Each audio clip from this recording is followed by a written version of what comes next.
भ्यो नमो नमः। नमोऽस्त्रिकालसत्याय जगन्नाथसुताय च सभृत्याय सपुत्राय सकलत्राय ते नमः।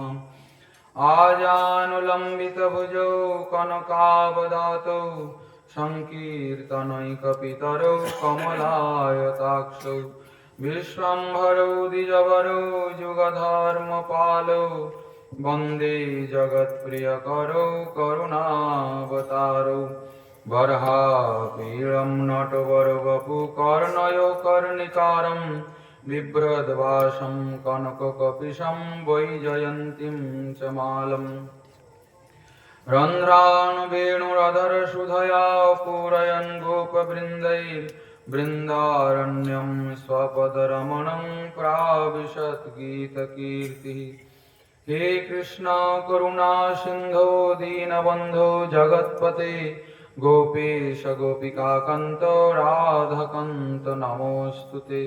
तप्तकाञ्चन गौराङ्गी राधे वृन्दावनेश्वरीं वृषभानुसुते देवी त्वां नमामि हरिप्रिये।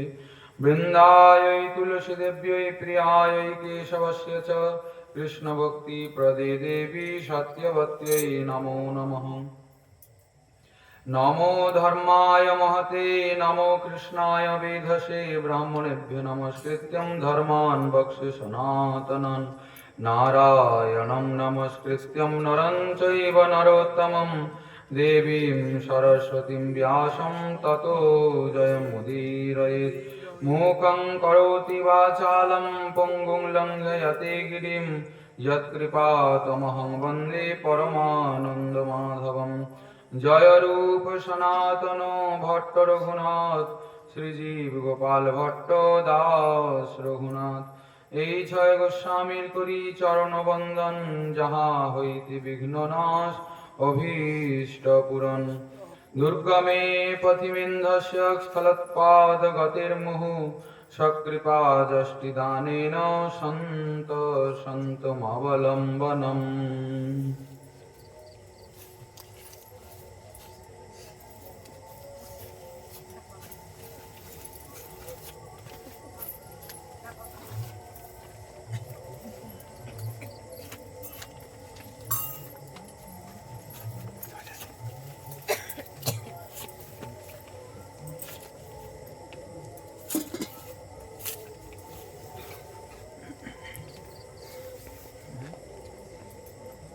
গদারাশে প্রেমোন্মদরসবিলাসিদ্ভূতময়ে দৃশোন্মধ্যে ভ্রাজন্মধুপতি সখী বৃন্দবলয়ে মুদান্তকান্তেন স্বরচিত মহালাস্য কলয়া নিষেবে নৃত্যন্তীম ব্যাজনবরতাম্বুল সকলৈ।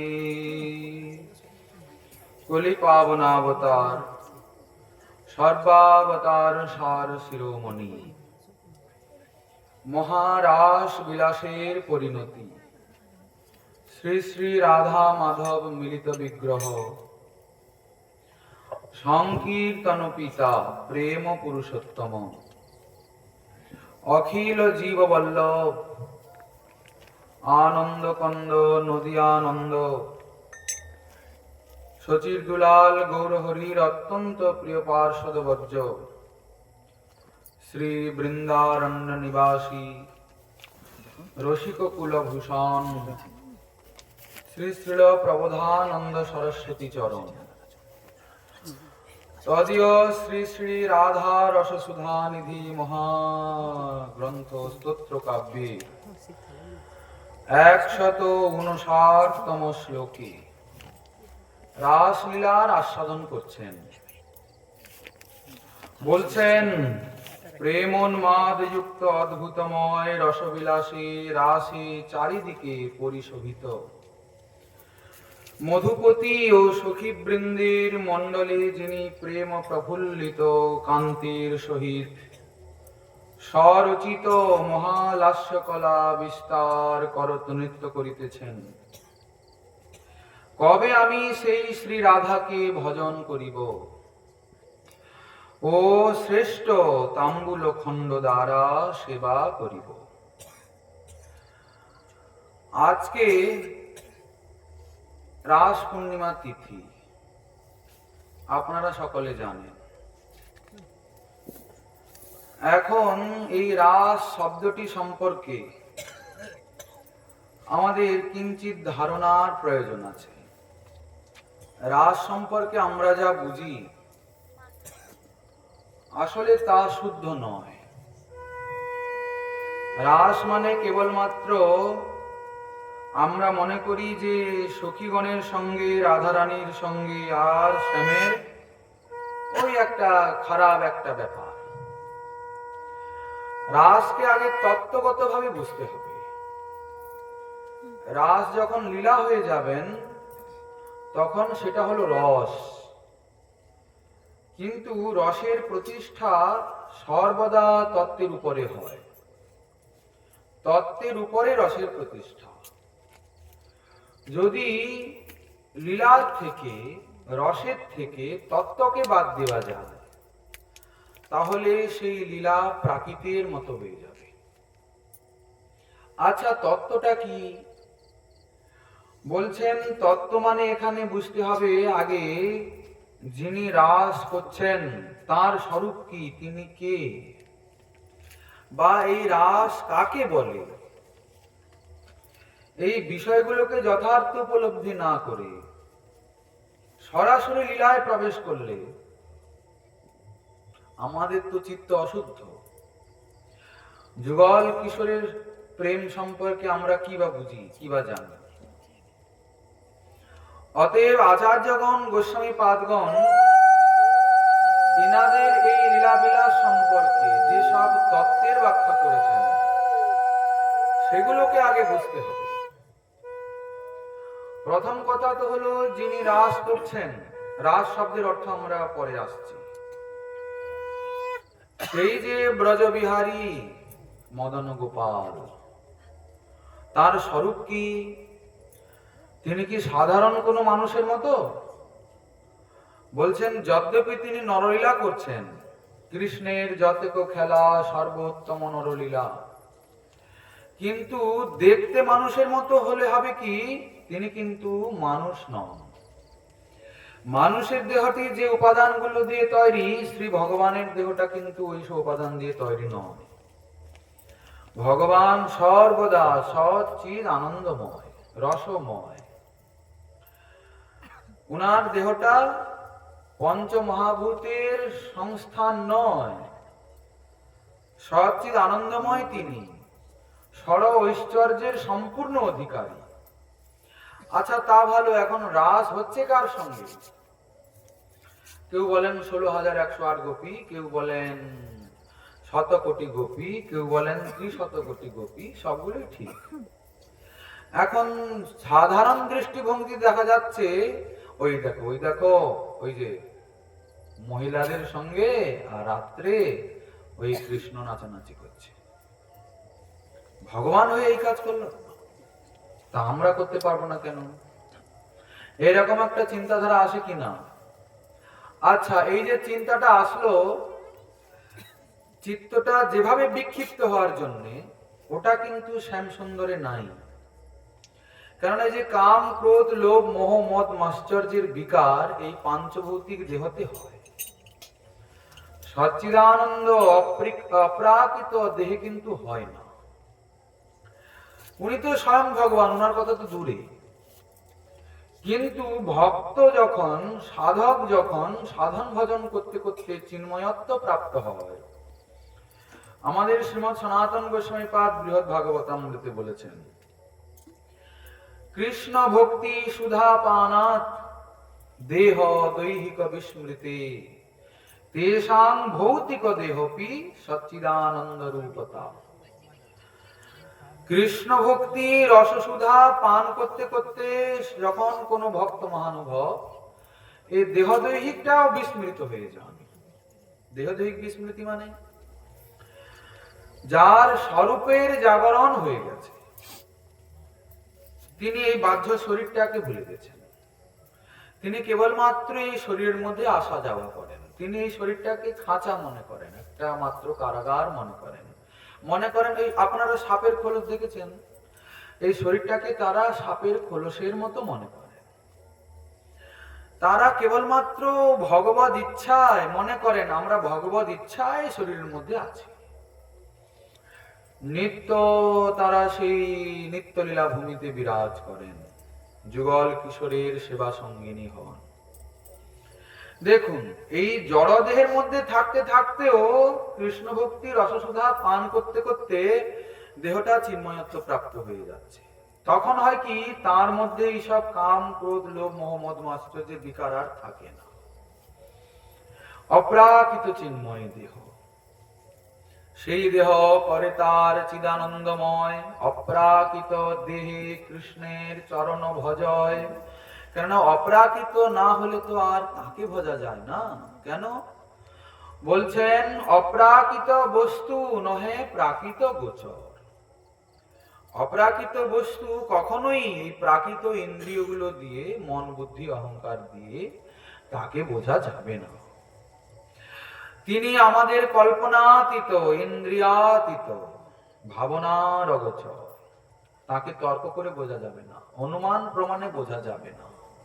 তিনি যদি কৃপা করে কাউকে ধরা না দেন, কাউকে নিজেকে বুঝিয়ে না দেন, তাহলে কারো সাধ্য নাই তাকে বুঝবেন। তা ভালো কথা, শ্যাম সুন্দর না হয় সচ্চিদানন্দ ঘন পূর্ণতম ভগবান, তত্ত্বটা জানলাম। তাই তো ভগবানের কোনো প্রাকৃত দেহ নাই, স্বয়ং ভগবান একদম অপ্রাকৃত। তো অপ্রাকৃতই তো, তাহলে নাচছেন যাদের সঙ্গে তারা কি বলছেন? তারাও কোনো সাধারণ নারী নয়। কৃষ্ণের স্বরূপ, রাধার স্বরূপ কৃষ্ণ প্রেম কল্পলতা। সখীগণ হন তার পল্লব পুষ্প পাতা। এই দেখুন, রাধারানীর স্বরূপ কি? কৃষ্ণ প্রেম কল্পলতা। আর সখীগণ সেই কল্পলতার শাখা প্রশাখা, উপশাখা। তাহলে সখীগণের সঙ্গে রাধারানীর সঙ্গে শ্যামের কোনো পার্থক্য নেই। রাধা কৃষ্ণ এক আত্মা, দুই দেহ ধরি, অনন্য বিলাসে রস আস্বাদন করি। এই দেখুন স্কন্দ পুরাণ কি বলছেন? আত্মা তু রাধিকা তস্য তয়ৈব প্রণয়াদিশৌ। শ্যাম সুন্দরকে বলা হলো কি? আত্মারাম। শ্রী ভগবান আত্মারাম, আত্মকাম। আত্মারাম মানে বলছেন যিনি আত্মায় রমণ করেন তাকে আত্মারাম বলে। তা শ্যাম সুন্দর তার কোন আত্মায় রমণ করেন? বলছেন ওনার আত্মাই হলো রাধারানী। আত্মা তু রাধিকা তস্য, তিনি রাধা রানীতে রমণ করেন, রাধা রমণ। এই যে আত্মারাম হয়ে গেলেন। এই কথা বলার তাৎপর্য কি? তার আত্মা রাধারানী আর তিনি শরীর। শরীর আছে, আত্মা নাই, তা কখনো হবে কি? আত্মা বেরিয়ে গেলে সে শরীরের কোনো দাম আছে কি? আবার শরীর না থাকলেও আত্মা একা একা কোথায় ঘুরে যাবে? আত্মাকে, নিজের ভাবকে, ব্যক্তিত্বকে প্রকাশ করতে গেলে একটা শরীর তো চাই। যে কোনো শরীর হোক না কেন, মনুষ্য শরীর হোক কি যে কোনো শরীর হোক, আত্মা নিজের ব্যক্তিত্বকে অভিব্যক্ত করতে গেলে একটা শরীর চাই। তার মানে বোঝা গেল আত্মার শরীর একে অপরের পরিপূরক, কেউ কাউকে ছাড়া থাকবে না। তা তেমনি আর এখানে তো আত্মার শরীর আলাদা নয়, যদ্যপি বোঝানোর জন্য বলা হয়েছে কথাটা। না হলে রাধা, রাধা রমণের মধ্যে কোনো পার্থক্য নেই। যিনি রাধা তিনি রাধা রমণ, যিনি রাধা রমণ তিনি রাধা। কেবলমাত্র বোঝার ভুল হওয়ার জন্য আমাদের আলাদা আলাদা দেখতে হয়। এই দেখুন দূরে একটা প্রদীপ জ্বলছে, ওই মনে হচ্ছে দুটো প্রদীপ জ্বলছে, দুটো প্রদীপ দূরে জ্বলছে। কাছে যেতে দেখা যাচ্ছে না না দুটো প্রদীপ নয়, একটা প্রদীপ, দুদিকে তার দুটো সলতে দেওয়া আছে। আচ্ছা, একটা প্রদীপে দুদিকে দুটো সলতে দেওয়া থাকলে দুদিকে জ্বললে দূর থেকে দেখলে কি মনে হবে? দুটো প্রদীপ মনে হবে কি না? এই যে এই হলেন আমাদের রাজমাতা। দূর থেকে দেখা মানে কি? মানে আমাদের যাদের যাদের তত্ত্বের দৃষ্টি লাভ হয়নি তাদের ক্ষেত্রে দূর থেকে দেখা।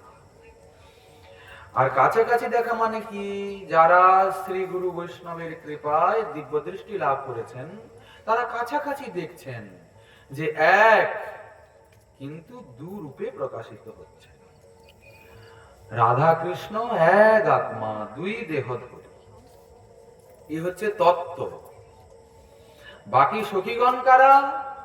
সখীগণ হলেন রাধা রানীরই কায়গুচ্ছ স্বরূপা, আলাদা কেউ নন, অন্য কোনো নারী নয়। আর তারপরে দ্বিতীয় কথা হলো, রাধা রানীকে তো শ্যামসুন্দর প্রকট করলেন কেন না লীলাবিলাস করবেন বলে। তাহলে দেখা গেল কি শ্রীকৃষ্ণ একাই ছিলেন, অনাদিরাদি গোবিন্দ সর্বকারণ কারণম, তিনি তো একা, কিন্তু তিনি নিজের আনন্দ আস্বাদনের জন্য, লীলাবিলাসের সুখ আস্বাদনের জন্য নিজেকে এত বিস্তার করেছেন। ঘুরিয়ে ফিরিয়ে দেখতে গেলে সব কৃষ্ণই, ওখানে অন্য কেউ নাই। রাসলীলায় যে দেখা যাচ্ছে আলিঙ্গন চুম্বন আদি সব হচ্ছে, ওগুলো তো কৃষ্ণ কৃষ্ণকে জড়িয়ে ধরছেন, কৃষ্ণের ফুলে মাথায় ফুল বেঁধে দিচ্ছেন, কৃষ্ণ কৃষ্ণের চরণে নুপুর বেঁধে দিচ্ছেন, কৃষ্ণ কৃষ্ণের হাত ধরে নৃত্য করছেন। এটা তত্ত্বের দৃষ্টিতে দেখতে গেলে। রসের দৃষ্টিতে দেখা যাচ্ছে কি, দেখো মণ্ডলীর মধ্যে গোপীগণ নৃত্য করছেন, এটা বাইরের দৃষ্টিতে। এটা তো তবুও যারা ভক্ত মহানুভব তারা দেখছেন। কিন্তু মাদৃশ যারা, আমাদের চিত্তটা অত্যন্ত অপবিত্র হওয়ার কারণে না আমরা তত্ত্ব বুঝি, না আমরা রস বুঝি, না আমরা লীলা বুঝি, না আমরা মহাজন আনুগত্যে আছি, না আমরা কোনো ভজন সাধন করি, আমরা ওটাকে প্রাকৃত মনে করি। এই তো সাধারণ, আমরাও করতে পারি। লোক এই বিষয়গুলোকে কটাক্ষ করে। আচ্ছা, তা এখন রাধা কৃষ্ণকে কিঞ্চিত বুঝলাম, তা রাসটা মানে কি জিনিস? রাস মানে আমরা কেবলমাত্র বুঝি যে বাস রাস মানে হলো এই রাধার কৃষ্ণের সঙ্গে যে ওই নিধুবনে হয়েছিল ওই রাস। কিন্তু রাসের বহু তাৎপর্য রয়েছে। আমাদের গোস্বামীপাদ বলছেন, রস শব্দের সঙ্গে স্নেহ প্রত্যয় করলে রাস শব্দ নিষ্পন্ন হয়। স্নেহ মানে কি? সমূহ। রাস শব্দের অর্থ হলো রস সমূহ। সমূহ মানে সব রস। জগতে যত রকম রস রয়েছে সব রস সব রাস লীলাতে এসে উপস্থিত, এই জন্য রাস। অন্যান্য ভগবানের যত লীলা রয়েছে সেখানে হয়তো দেখা যাচ্ছে বিভিন্ন সময়ে বিভিন্ন লীলা হচ্ছে, এক একটা রসকে আশ্রয় করে হচ্ছে। এটা বীর রসের লীলা, ওটা করুণ রসের লীলা, ওটা বীর করুণ মাখানো রসের লীলা, কোথায় অদ্ভুত রসের লীলা, কোথায় আবার বাৎসল্য রসের লীলা, এরকম কোথাও একটা দুটো তিনটে চারটে এরকম করে রসের মিশ্রণ দেখা যায়। কিন্তু রাস লীলাতে সব রস একসঙ্গে। এই দেখুন, ভগবানের যাবতীয় লীলা রয়েছে, তার মধ্যে রাস লীলা সর্বলীলা মুকুটমণি। সমস্ত লীলার থেকে শ্রেষ্ঠ লীলা কোন লীলা? রাস লীলা। যেমন ব্রজেন্দ্রনন্দন কৃষ্ণ সমস্ত ভগবত স্বরূপের মধ্যে শ্রেষ্ঠ বা স্বয়ং ভগবান, পূর্ণতম ভগবান, তেমনি অন্যান্য ভগবত স্বরূপে লীলা কথা তো দূরের, ব্রজমণ্ডলেও যে শ্রীকৃষ্ণ যত লীলা করেছেন সব লীলার মধ্যে রাস লীলা হলো সর্বশ্রেষ্ঠ। কেন? এখানে সমস্ত রসের একত্রে সমাহার, রস সমূহ। এখন রাস কাকে বলে? বলছেন, নর্তকী ভীরন একাভিমণ্ডলে বিচরিষ্ণুভি যত্রৈক নৃত্যতি নটস্তদ্বৈ হল্লি সকং বিদু। এই দেখুন, যখন পুরুষ নৃত্য করে তখন তাকে কি বলে? তাণ্ডব। পুরুষের নৃত্যকে কি বলে? তাণ্ডব বলে। যখন স্ত্রীরা নৃত্য করে তাকে কি বলে? তাকে বলে লাস্য। মনে থাকবে, পুরুষ যখন নৃত্য করে তাকে বলে তাণ্ডব, স্ত্রী যখন নৃত্য করে তাকে বলে লাস্য। আর এই স্ত্রী পুরুষ যখন একত্রে নৃত্য করে তখন তাকে বলে হল্লীসব। কি নৃত্য বলে? হল্লীসব নৃত্য। এখন তদে বেদং তালবন্ধ গতিভেদেন ভূয়সা, সেই পুরুষ এবং নারীর নৃত্য যখন সুর, তাল, লয়, রাগ, রাগিনী, ছন্দ এইসব দিয়ে নর্তকীগণের মধ্যে নর্তকের নৃত্য হয়, তখন তাকে বলে রাস। রাস মানে হলো একটা নৃত্য বিশেষ। এই দেখুন, এই জগতে যত সুর, যত ছন্দ, যত নৃত্য, যত রাগ, যত রাগিনী, সবের প্রকট হয়েছে রাসলীলার থেকে। যারা যারা শ্রীমদ্ ভাগবত শ্রবণ করেন, কীর্তন করেন, তারা বলবেন কই না তো, সৃষ্টি চক্র সৃষ্টি করার সময় তো ব্রহ্মা সব সপ্ত সুর তৈরি করেছেন। বলে হ্যাঁ করেছেন।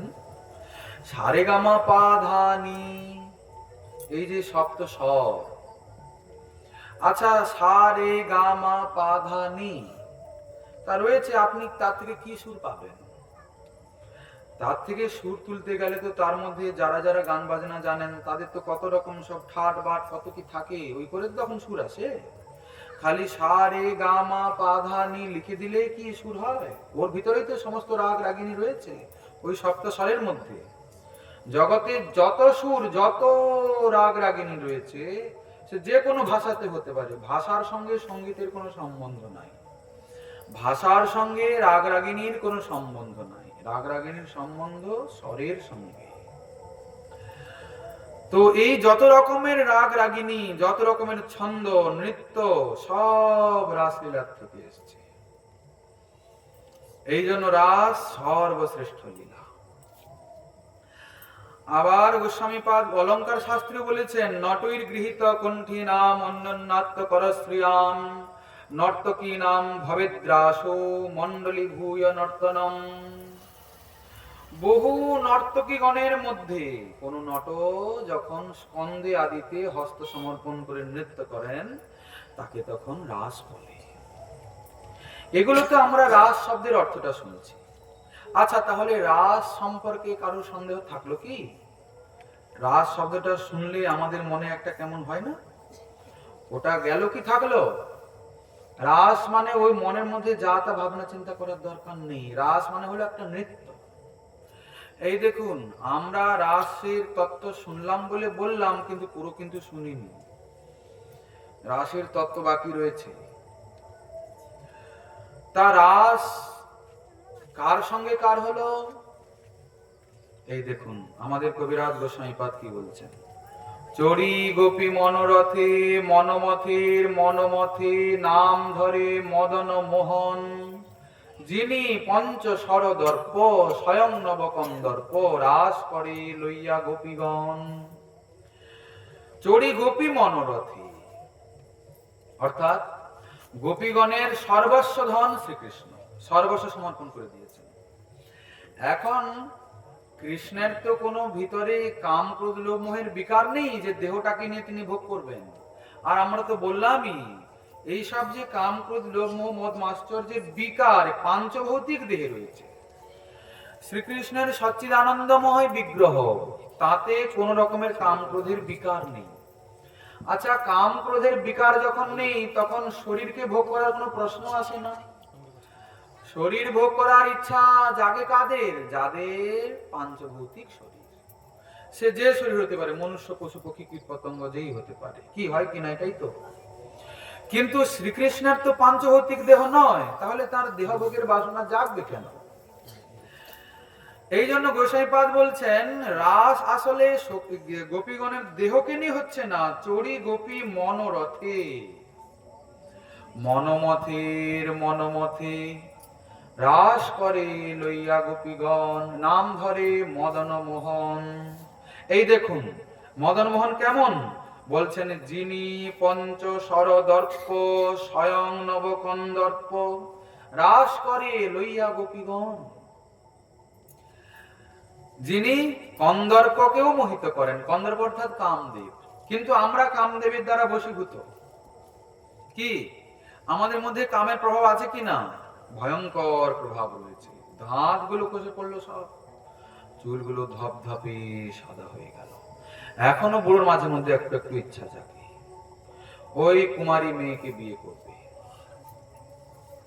হ্যাঁ, অনেক সব ঘটনা দেখা যায়। বুড়ো বুড়ো লোকগুলো এখন শেষ জীবনে আর কয়েকদিন পরেই বল হরি হরি বল হবে, তাদের মনে বাসনা জাগে।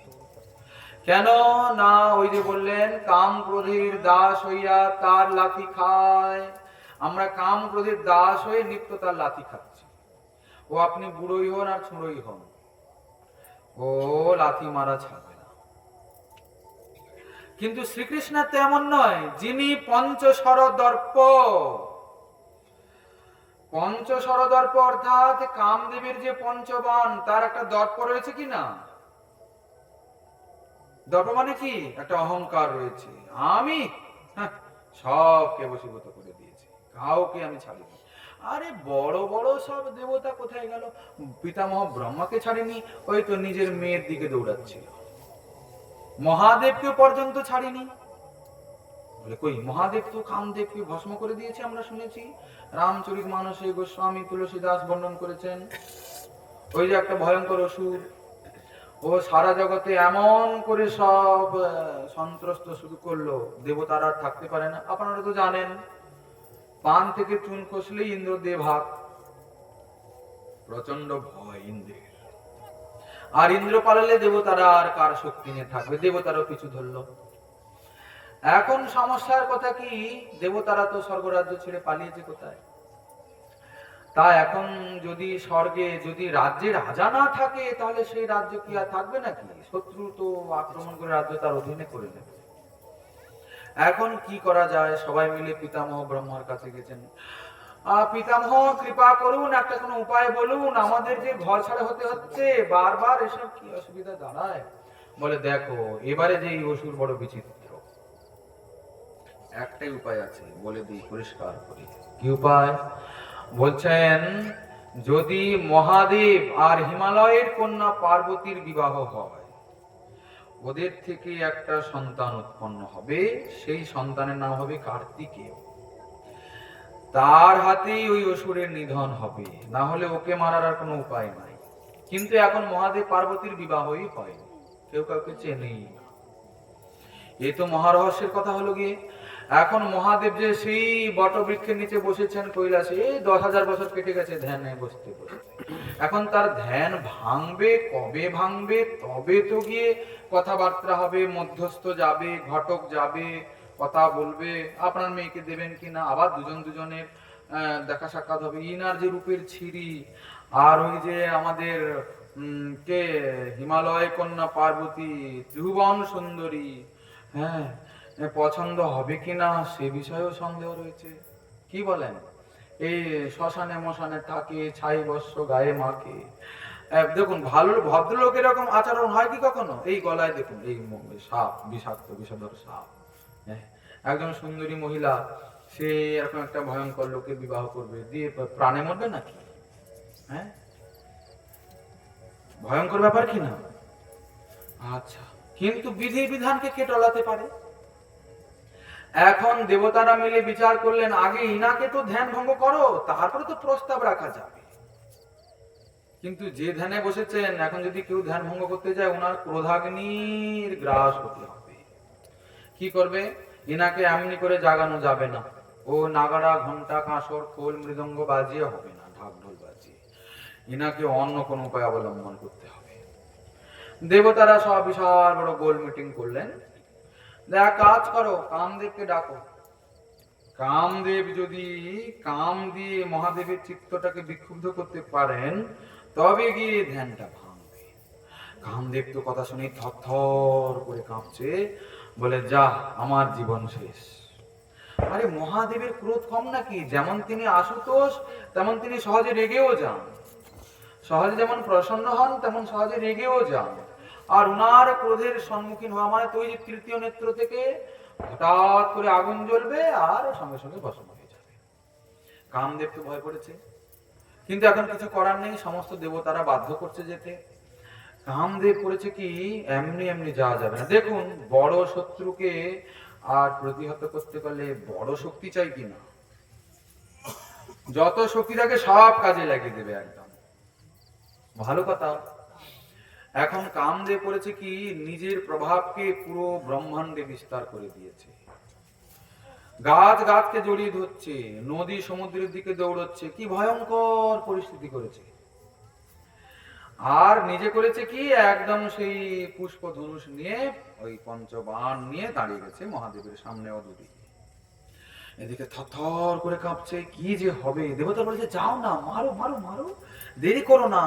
কি অবস্থা দেখতে পাচ্ছ তো, তুমি তো দেবতা, তোমারও অবস্থা খারাপ। এখন কামদেব বেচারা করে কি, জানে আজকে আমার হয় বাঁচলাম না হয় মরলাম, আজকে ফেরাটা বড় মুশকিলের ব্যাপার। আর বাণ তো মেরেছে। এদিকে মহাদেব এত ক্রোধিত হয়েছেন, ক্রোধে উনার তৃতীয় নেত্রের উন্মোচন হলো, ভয়ঙ্কর অগ্নি প্রবাহ ঘটলো, আর কামদেব সঙ্গে সঙ্গে ভস্ম হয়ে গেল। আচ্ছা, এখানে প্রণিধান পূর্বক বিষয় এটা, কামদেব কোথায় বশীভূত করলো মহাদেবকে? তার আগেই তো জ্বলে পড়ে মরল। মহাজন বলছেন না, হয়তো মহাদেবের মধ্যে কাম জাগেনি, কিন্তু ক্রোধ তো জাগালো। কামদেবের প্রভাব থেকে মহাদেব মুক্ত হলেন না কিন্তু। আচ্ছা, এখানে না হয় বাদ দিলাম। আপনারা সবাই জানেন শ্রী ভাগবতে রয়েছে, ওই যে সমুদ্র মন্থনের সময় শ্রী ভগবান মোহিনী রূপ ধারণ করলেন কিনা। মোহিনী রূপকে দেখে দেবতা অসুর যত ছিল সব মোহিত হয়ে গেছে। আর মোহিত করার জন্যই তো মোহিনী হয়েছেন। ওই যে অমৃতের কলস নিয়ে দৌড়ে পালাচ্ছিল অসুরেরা, তারা সেই মোহিনীকে ওই পালাচ্ছিল যে না, ওই উনাদের সামনে অদূরে এরকম ঠমক ঠমক করে আর হেঁটে হেঁটে যাচ্ছে, কোমর দুলিয়ে দুলিয়ে। দেখুন, এমনিতেই ভগবান সুর সুন্দরম, ত্রিভুবন কমনম তমাল বরণম রবিকর গৌরবরাম বরম দধানে ভূষণ ভূষণাঙ্গম। আচ্ছা, এত সুন্দর লোকটা যদি আবার মেয়ে সাজে তাহলে কেমন হয় বলুন তো? একবারে চেনাই যাচ্ছে না। অসুররা দেখছে হাহা। আচ্ছা, ওষুধের প্রবৃত্তি কোন দিকে? এই কামিনী কাঞ্চনের দিকেই তো। এত সুন্দর স্ত্রী। আচ্ছা, এখন যে তারা অমৃতের কুম্ভ নিয়ে পালাচ্ছিল, এখন নিজেদের মধ্যেই ঝগড়া শুরু করে দিয়েছে। সে কলসিটা নিয়ে ওর হাতে ধরে দিচ্ছে, সে ওর হাতে সে কেড়ে নিচ্ছে, এসব চলছে। সুন্দরী তুমি কে, কোথা থেকে এলে, কত রসের কথা। আর সুন্দরী তো এইসব ঢং করছে। দেখুন, সবকে মোহিত করে দিচ্ছেন। আচ্ছা, ভালো কথা। পরে খবর পাওয়া গেল, মহাদেব খবর পেলেন যে ভগবান নাকি মোহিনী রূপ ধারণ করেছেন। সে কি বিচিত্র স্বরূপ, সমস্ত দেবতা অসুর সব মোহিত হয়ে গেছে। এমন তার মোহিনী শক্তি, অসুরেরা বঞ্চিত হয়েছে অমৃত প্রাপ্তির থেকে। ভালো কথা। মহাদেবের ইচ্ছা জাগলো, আমি একটু সেই মোহিনী রূপের দর্শন করতে চাই। তো ভালো কথা, উনি তো একা একা কোথাও যান না কখনো, সঙ্গে উনি ওই পার্বতীকে নিয়ে যান। তা এখন পার্বতীকে নিয়ে গেছেন প্রভুর কাছে। প্রভু, আপনি কি মোহিনী রূপ ধারণ করেছিলেন শুনলাম। প্রভু মুচকি হেসে বলছেন, হ্যাঁ। আপনি আজকে শুনলেন? হ্যাঁ প্রভু, আমি একটু আপনার ওই রূপটা দেখতে চাই, আমাকে একটু দেখান না। বলে, আবার তুমি এই সব বাজে চক্করে কেন পড়ো? ও সব থাক, ও সব দেখতে হবে না তোমাকে। বলে, না, অসুবিধা কি আছে, একটু যদি দেখি। বলছেন, দেখো তুমি বিপদে পড়বে, ও সব তোমার দেখার কি আছে, দরকার নেই, ছাড়ো। আবার সঙ্গে পার্বতীকে নিয়ে এসছো। বলে, হোক, ভালো, অসুবিধা কি রয়েছে? বলে, হোক, তোমার যখন এত ইচ্ছা তাহলে আমি দেখাই তোমাকে। এই কথা বলতে বলতে না, প্রভু আর সামনে নেই, প্রভু অন্তর্ধান হয়ে গেছে। মহাদেব বলছে, কোথায় গেল, কোথায় গেল প্রভু? হঠাৎ করে ওই ওই উদ্যানের দিকে নেত্র পড়েছে মহাদেবের। দেখেন কি একটা মহা সুন্দরী, কি সুন্দর তাকে দেখতে, ত্রিভুবনে এমন কোথাও দেখেননি। ওই দূর দিয়ে হেঁটে হেঁটে যাচ্ছে, মাঝে মধ্যে না পেছন ফিরে মহাদেবের দিকে এরকম করে একটু টেরা নয়ন তাকিয়ে মুচকি হাসছে। আর ওই যে কটাক্ষ স্বরে যেন বিদ্ধ করছে মহাদেবের হৃদয়টাকে। মহাদেব দিয়েছে দৌড়, এখন সব ভুলে গেছে। কোথায় গেল পার্বতী, কোথায় গেল প্রভু, এখন সব ভুলে গেছে। ওই স্ত্রী চোখের সামনে দেখা যাচ্ছে, যেদিকেই তাকায় তাকায় সেই দিকেই তাকে দেখে। দৌড়াচ্ছে দৌড়াচ্ছে দৌড়াচ্ছে, সেই স্ত্রীটাও দৌড়াচ্ছে, এমন করে দৌড়াচ্ছে ধরে নেবে অবস্থা, কিন্তু ধরতে পারে না। এরকম কাছাকাছি এসে যাচ্ছে, আবার ধরতে গেলে পালিয়ে যাচ্ছে, এইসব সিন চলছে। কখন গাছের আড়ালে লুকিয়ে যাচ্ছে, কখন কোথায় লুকাচ্ছে, এই সব সিন। তখন সেই মোহিনী হঠাৎ করে মহাদেবকে ধরা দিয়ে দিলেন। আর মহাদেব তো এতই একদম বিক্ষিপ্ত, যেমনি সেই মোহিনীকে আলিঙ্গন করেছেন অমনি ওনার সমস্ত বীর্যক স্খলন হয়ে গেল। ভাগবতে বলছেন ওর থেকে সোনার পাহাড় তৈরি হলো। আচ্ছা, মহাদেব তো এখন বড় ভয়ঙ্কর বিপদে পড়ে গেছেন।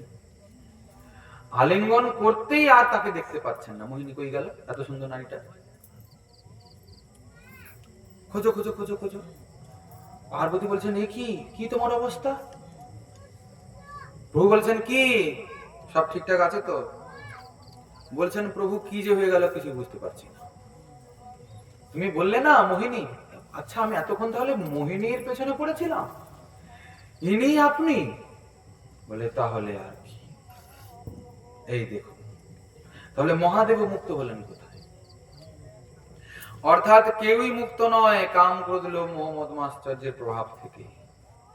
এখন গোস্বামীপাদ বলছেন চড়ি গোপী মনোরথে মনমথের মনোমথে। রাস করছেন কার সঙ্গে? গোপীদের মনে।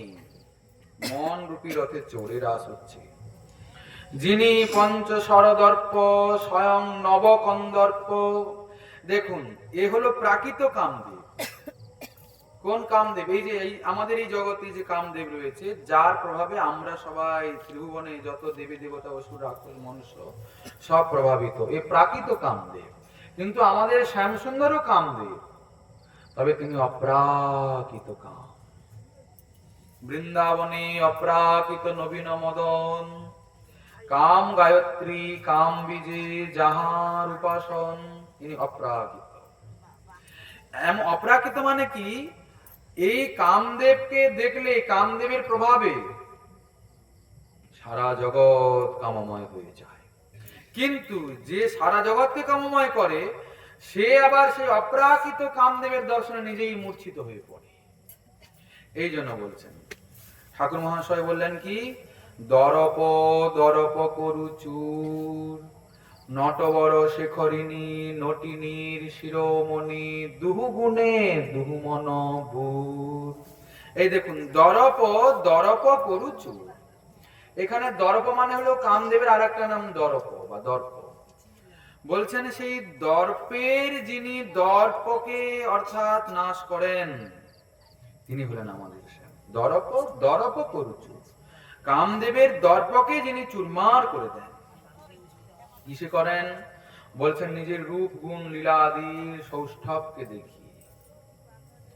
কামদেব ভাবছে যে হ্যাঁ আমি সারা জগৎকে বশ করেছি, একা এই বাকি আছে, এই যে নন্দের নন্দন বেটা বাকি আছে, ওটাকে যদি কোন রকম করে একটু কবজা করতে পারি না, তাহলে আমি ত্রিভুবন বিজেতা হয়ে যাব, আমার থেকে আর বড় কেউ থাকবে না। ভালো কথা। এখন কামদেব তো অনেকবার সুযোগ নেয়, কিন্তু বেচারা পারে না শ্যামকে বশীভূত করতে। ওই যে গোপীগণের বশ ধারণ করছিলেন, তখন একটু সুযোগ নিচ্ছিলেন, কিন্তু গোপীগণ এমন সব সিন দেখালেন, কামদেব ভাবলেন না এখানে তো কোনো অশুদ্ধ ব্যাপার নেই, ও বাবা গোপীদের এত প্রেম, না না না হবে না, এখানে হবে না। আচ্ছা অপেক্ষায় ছিল আর একটা কোনোদিন এরকম সুযোগ আসে নাকি। হঠাৎ করে সেই সুযোগ এসে গেল, সেই শারদীর রাস রজনী, শরৎ পূর্ণিমা। আজকে কিন্তু শারদীয় পূর্ণিমা নয়, এই যে এর পূর্বে কোজাগরী পূর্ণিমা গেছে, ওটাই আসলে রাস পূর্ণিমা। আসল রাস পূর্ণিমা শরৎকালের ওটাই মহারাস। আসলে রাস হলো তিন প্রকারের, এক শারদীয় রাস মহারাস যাকে বলে, আর এক বাসন্তিক রাস, বসন্তকালে রাস হয়। ওই আমাদের কবীন্দ্র জয়দেব গীত গোবিন্দে বসন্ত রাসের কথাই বলেছেন, ওখানে একটাই লীলা বসন্ত রাস। আর একটা হলো নিত্য রাস, অর্থাৎ নিত্য রাসলীলা চলছে যুগল কিশোরীর। রাত্রি দিন কুঞ্জ ক্রীড়া করে রাধা সঙ্গে, কৈশোর বয়স সফল কইল ক্রীড়া রঙ্গে। রাত্রি দিন, আচ্ছা এখানে রাত্রি দিন মানে কিন্তু যেন কেউ না বোঝেন যে রাত দিন তাহলে শ্যাম পড়ে থাকেন রাধার সঙ্গে। খান কখন? এই নন্দ মহারাজের কাছে, মা যশোদার কাছে থাকেন কখন? গোচারণে যান কখন? স্নান করেন কখন, অন্যান্য কর্ম করেন কখন? রাধারানী তো পরের ঘরে ঘরণী, তার সঙ্গে তো কই সবসময় দেখা হয় না। তা তো জটিলা কুটিলা বাধা দেয়। রাত্রি দিন কুঞ্জ ক্রীড়া কি করে করেন? রাত্রি দিন মানে গোস্বামীপাদ বলতে চাইছেন যে রাত্রি দিন 24 ঘন্টা শ্যাম রাধারানীতে রমণ করেন, রাধারানী শ্যামে রমণ করেন। কিসে? অন্তরে। দিন রাত চিন্তায় মগ্ন রয়েছেন। হ্যাঁ, কিরকম? কৃষ্ণময়ী কৃষ্ণ যার ভিতরে বাহিরে, যাহা যাহা নেত্র পড়ে তাহা কৃষ্ণ স্ফুরে। সব সময় তিনি কৃষ্ণময়ী, কৃষ্ণ প্রেম দিয়ে তাকে গড়া, দিন রাত তিনি চিন্তা করছেন। এই জন্য বললেন রাত্রি দিন। না হলে বাইরের দৃষ্টিতে দেখতে গেলে কভু মিলে কভু না মিলে দৈবের ঘটন। প্রতিদিন মিলন হয় কি হয় না তাদের সঙ্গে, কিন্তু প্রতিদিন রাত্রে মিলনটা প্রায় হয়। এই 8টা 24 থেকে ওনাদের নিকুঞ্জ অভিসার শুরু হয়ে যায় রাত্রিকালে। রাত্রি 8টা 24 থেকে রাত্রি 10টা 48 পর্যন্ত চলল এই অভিসার লীলা। 10টা 48 থেকে একেবারে 3টে 36 পর্যন্ত চলল নক্ত লীলা, রাত্রিকালীন লীলা। তখন কত লীলা রয়েছে, এই রাসলীলা, জলবিহার লীলা, নিকুঞ্জ লীলা সব রয়েছে। 12 দণ্ডের লীলা পুরো। আমাদের শ্রীমৎ কৃষ্ণদাস কবিরাজ গোস্বামী চরণ তার শ্রী শ্রী গোবিন্দ লীলামৃতে সব বর্ণন করেছেন। আরো অন্যান্য আচার্যগণ যে সব অষ্টকালীন লীলার গ্রন্থ করেছেন সেইখানে আপনারা দেখতে পারেন অষ্টকালে কি কি যুগল কিশোরী লীলা হয়, শ্রীমন মহাপ্রভুর লীলা হয়। এভাবে দেখতে গেলে রাসলীলা নিত্য প্রতিদিনই হয়, কিন্তু মিলনের উৎকর্ষতা বর্ধনের জন্য কবে কবে একটু বিচ্ছেদ হয়।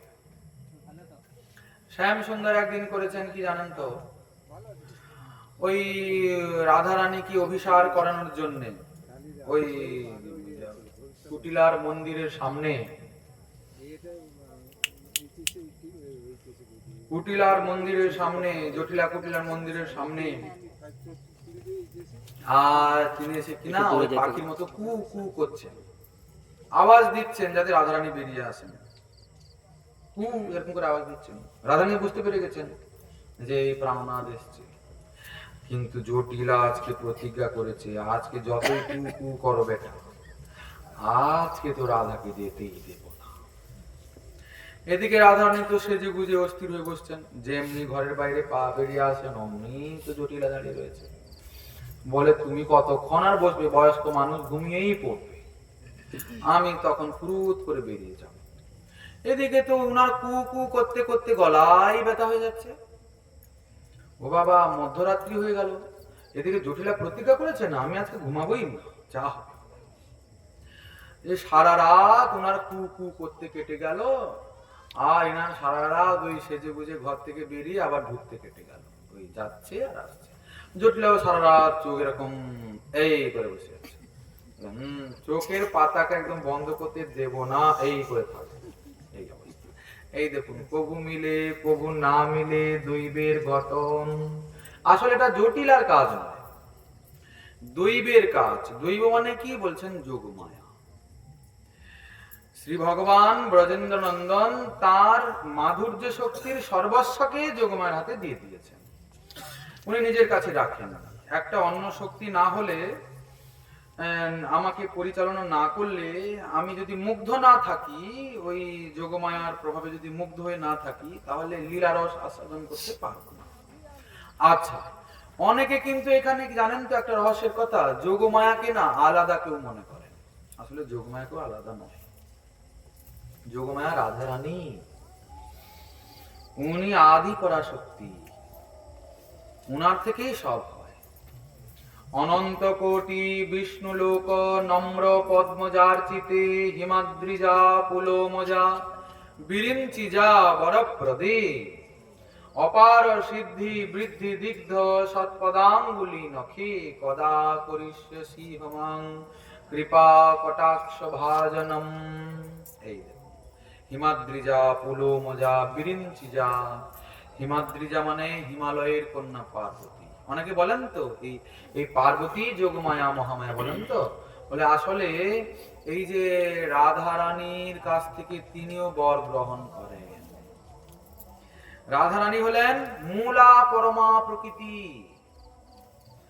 এই সব যে রাধা রানী সম্পর্কে বেদ শাস্ত্রে অনেক সব রয়েছে, সেই সব গ্রন্থগুলো উপনিষদে রয়েছে, ওগুলো অনুশীলন করলে বোঝা যাবে রাধা তত্ত্বটা কি জিনিস। ইনি সকলের মূলা পরমা প্রকৃতি। আসলে গৌড়ীয় বৈষ্ণব লোকে বলেন আমরা শাক্ত, ওরা শৈব, এই শৈব। গৌড়ীয় বৈষ্ণবের মতো শাক্ত কেউ হতে পারবে না, গৌড়ীয় বৈষ্ণবের মতো শৈব কেউ হতে পারবে না। বলে কি কথা বলেন মশাই, বড় গন্ডগোলের কথা বলেন, একটু ঝগড়া হয়ে যাবে শাক্ত শৈবের মধ্যে, বৈষ্ণবের মধ্যে। বলে না, কোনো প্রকারের ঝগড়া হবে না। শাক্ত মানে কি? যারা ভগবতী পার্বতীর আরাধনা করেন, ভগবতী জগদম্বার আরাধনা করেন, তারাই তো শাক্ত, তাই কি না? তা আমাদের আরাধনাটা কার? বলছেন ওই ভগবতী পার্বতীও যার কাছ থেকে বর প্রাপ্ত হন, যিনি আদি মূলা পরা প্রকৃতি, পরমা প্রকৃতি, হ্যাঁ, তিনি হলেন আমাদের প্রাণেশ্বরী রাধা ঠাকুরানী। তাহলে আসলে শাক্ত কে হলো?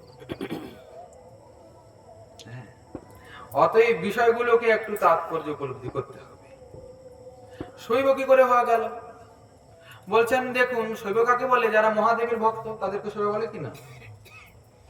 আচ্ছা, আপনারা কেমন করে শৈব হলেন তাহলে? আপনারা কি মহাদেবের ভক্ত? আপনারা তো কৃষ্ণ ভক্ত। আপনারা তো বলেন আমরা বাবা কৃষ্ণ ছাড়া কাউকেই বুঝি না, যথা তরণ মূল নিষেচনেন তৃপ্যন্তি তৎস্কন্ধভুজ প্রশাখা।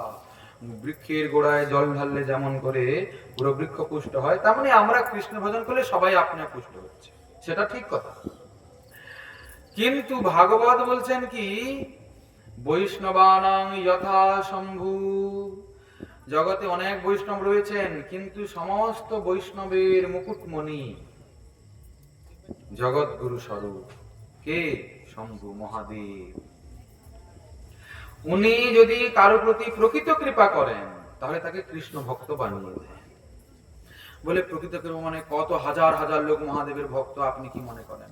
বলে হ্যাঁ, দেবী, এই মহাদেবী এবং মহাদেবের ভক্ত বিশেষ করে নাস্তিক হয়, অধর্মের প্রতি তাদের প্রবৃত্তি বেশি থাকে। থাকে কি থাকে না? আমিষ, নেশা। ওনারা বলেন এই যে আমরা ফুকে দিচ্ছি, কি বলে ওটাকে? গাঁজা, মহাদেবের প্রসাদ বলে না? রাত্রে শ্মশানে শুয়ে থাকে তো, ঠান্ডা পান্ডা লাগে, ওটা খেয়ে গাটা একটু গরম করেন মহাদেব, ভোলানাথ, আমরা একটু তার প্রসাদ পাচ্ছি, তার ভক্ত। ওইরকম বিষয় নয়।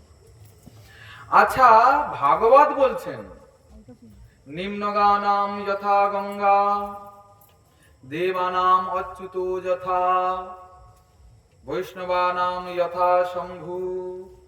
আর এই দেখুন, নিম্নগানাম মানে যত রকমের নদী রয়েছে, তার যত রকমের পবিত্র নদী রয়েছে তার মধ্যে সর্বশ্রেষ্ঠ কি? গঙ্গা। আর যত রকমের দেব রয়েছে তার মধ্যে সর্বশ্রেষ্ঠ দেবকে? অচ্যুত মানে শ্রীকৃষ্ণ। দেব, কৃষ্ণ কি দেবতা? বলে হ্যাঁ, তবে কৃষ্ণ যেমন তেমন দেবতা নয়, পরম দেবতা। দেব মানে হলো শ্রেষ্ঠ, দেবতা কথার অর্থ হলো শ্রেষ্ঠ। আচ্ছা, ভগবান কি না হতে পারেন? দেবতা হওয়া তো দূরের কথা। ভগবান স্বতন্ত্র ইচ্ছাময়, তার হাতে সবকিছু আছে। তিনি দেবতা হতে পারেন, মনুষ্য হতে পারেন, পশু পক্ষী কীট পতঙ্গ সবই হতে পারেন। তাকে দেব বলা হবে, এতে আবার অসুবিধার কি আছে? কৃষ্ণ বৈ পরম দৈবতম, কৃষ্ণ হলেন পরম দেবতা। বলছেন দেবানাম অচ্যুত যথা, দেবতাদের মধ্যে অচ্যুত হলেন শ্রেষ্ঠ। আর বলছেন পুরাণাম ইদমস্তথা, 18 পুরাণ রয়েছে, তার মধ্যে শ্রেষ্ঠ পুরাণ শ্রীমদ্ ভাগবত। আর বৈষ্ণবানাম যথা শম্ভু, ঠিক তেমনি বৈষ্ণব গণের মধ্যে অগ্রগণ্য শিরভূষণ স্বরূপ মহাদেব। তা মহাদেব যদি মহাবৈষ্ণব হন, তাহলে উনার ভক্তদের বা উনার মধ্যে এইসব অধর্মগুলো কি করে থাকতে পারে? ভাগবতে বলেছেন তো, ওই যে নেশা করা, পরস্ত্রীতে গমন, জুয়া খেলা, আমিষ ভোজন বা হিংসা, এই 4টির মধ্যে কলির বাস আছে কিনা, অধর্ম আছে কিনা? তা মহাদেব যদি পরম বৈষ্ণব হন, তার মধ্যে অধর্মগুলো কি করে থাকতে পারে? বলে থাকে না, তিনি মহাবৈষ্ণব। বলে তাহলে তার ভক্তদের মধ্যে এসব দেখা যায় কেন? বলে দেখুন আসলে রহস্য কোথায়। দেবী দেবতার আরাধনা যারা করেন তারা কখনোই নিষ্কাম নন। কোনো না কোনো ভয়ঙ্কর কামনা বাসনা নিয়ে তারা দেবী দেবতার আরাধনা করেন। একমাত্র জগতে কৃষ্ণ ভক্তই নিষ্কাম হন। কিন্তু একথা একবারে বললে চলে না যে দেবী দেবতার ভক্ত একদম কখনোই নিষ্কাম হন না। আমাদের শ্রীমৎ বৃহৎ ভাগবতামৃতে শ্রীমৎ সনাতন গোস্বামী পাদ দেখিয়েছেন, ওই যে জনশর্মা কামাখ্যা দেবীর ভক্ত ছিলেন। কামাখ্যা শুনেছেন তো? ওই যে আসামে গুয়াহাটিতে কামাখ্যা, ওনার ভক্ত ছিলেন। দরিদ্র ব্রাহ্মণ, তা ভগবতী কামাখ্যা প্রসন্ন হয়ে ব্রাহ্মণের স্বপ্নে এসেছেন, ওহে আমি তোমার সেবায় আমি বড় প্রসন্ন, তোমাকে আমি একটা আমার হৃদয়ের বস্তু দিতে চাই। বলে মা আমাকে কি দেবেন?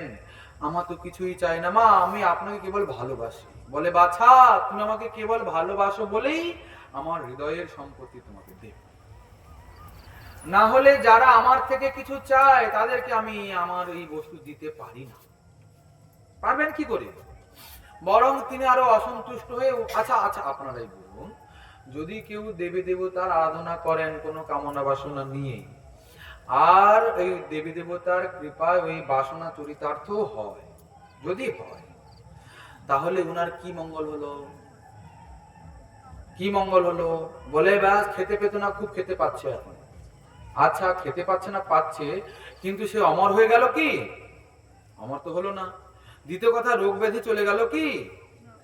এই শরীরের যে জরা ব্যাধি মৃত্যু এসব চলে গেল কি? বলে সবই তো থাকলো। আর যে বস্তু দেবী দেবতার কৃপায় পেল, ওই বস্তু তো একদিন ওকে ছেড়ে যেতেই হবে, নাকি সঙ্গে নিয়ে যাওয়া যাবে? এই দেখুন কত বড় দুর্ভাগ্যের কথা। কিন্তু যারা কৃষ্ণ ভক্ত তারা যা প্রার্থনা করেন তা কিন্তু তাদের সঙ্গে যায়। কি সেটা? ভজন যায় না? এই সমস্যা। কামাখ্যা দেবী বলছেন শোনো, তুমি আমার কাছ থেকে কিছু চাও না বলে তোমাকে আমি আমার হৃদয়ের বস্তুটা দেব। নিষ্কাম তো, এই জন্য তিনি তার হৃদয়ের সম্পত্তি দেবেন। কি দিলেন? দশাক্ষর গোপাল মন্ত্র উপদেশ করলেন। এই মন্ত্র নিরন্তর জপ করো, আর এখনই বৃন্দাবনাভিমুখে গমন করো, যাও তোমার কল্যাণ হবে, যাও। মা আমার যে কিছু চাই না, আমি তোমাকে যা দিলাম তাই করো না, তোমার সর্বাভীষ্ট সিদ্ধ হবে। তুমি স্বপ্নেও কল্পনা করতে পারছো না তুমি কি পাবে, যাও। এই দেখুন মায়ের কৃপা কেমন দেখুন। যারা সত্যিকারের ভজন করেন তারা কি যে পান, দেবী দেবতার আরাধনা করেও আমাদের মহাজন তাকে দেখিয়ে দিয়েছে। আচ্ছা জনশর্মা এখন বেরিয়ে পড়েছেন। আচ্ছা উনি তো জানেন না বৃন্দাবন কোথায়, বৃন্দাবন ধাম কি জিনিস। যেতে যেতে গঙ্গাসাগরে উপস্থিত, সেখানে বিভিন্ন রকমের সব সাধু গঙ্গাসাগর তীর্থ স্নান করছে। ও হো হো হো দেখো, গেরুয়া সাধু, সাদা সাধু, লাল সাধু, কত রকমের। মনে হচ্ছে এই নারায়ণার ভালো কথা বলছেন, মনে হচ্ছে তারা ভালো কথা বলছে।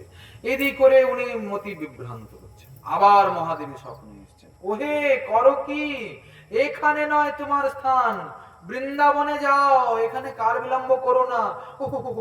আবার ওখান দিয়ে এদিকে কিন্তু ওই যে ভগবতী কামাখ্যা মন্ত্র উপদেশ করেছিলেন, ওটাকে কিন্তু ভুলেন না জপ করতে, ওটা নিয়ম পূর্বক প্রতিদিন জপ করছে। ওই জপ প্রভাবে মন্ত্র দেবতার প্রতি ওনার একটা আসক্তি হচ্ছে ভিতরে ভিতরে। এখন যেতে যেতে তিনি করলেন কি, কাশীতে এসে উপনীত হলেন, প্রয়াগ তীর্থে। এই করতে করতে আবার যখন কাশীতে এলেন, সেখানে আবার বিভিন্ন রকমের সাধু দেখতে পান। ওখানে তো জ্ঞানের কথা, ওখানে তো উপনিষদ, ওখানে তো বেদান্ত, বেদ, পণ্ডিত সেখানে জ্ঞানী। কি ভালো, সন্ন্যাসীদের কি জীবন, ত্যাগী বৈরাগী। আমিও তাহলে এদের পেছনটা ধরি। মহাদেব স্বপ্নে এসেছেন, ওহে করো কি, এখানে তোমার স্থান নয়, তুমি বৃন্দাবনে যাও, অনতি দূরে বৃন্দাবন, যাও যাও যাও যাও। এই দেখুন ধাক্কা দিয়ে আর দেবী আর দেব পাঠিয়ে দিচ্ছে। যদি নিষ্কাম হয়ে তাদেরও ভজন করা যায়।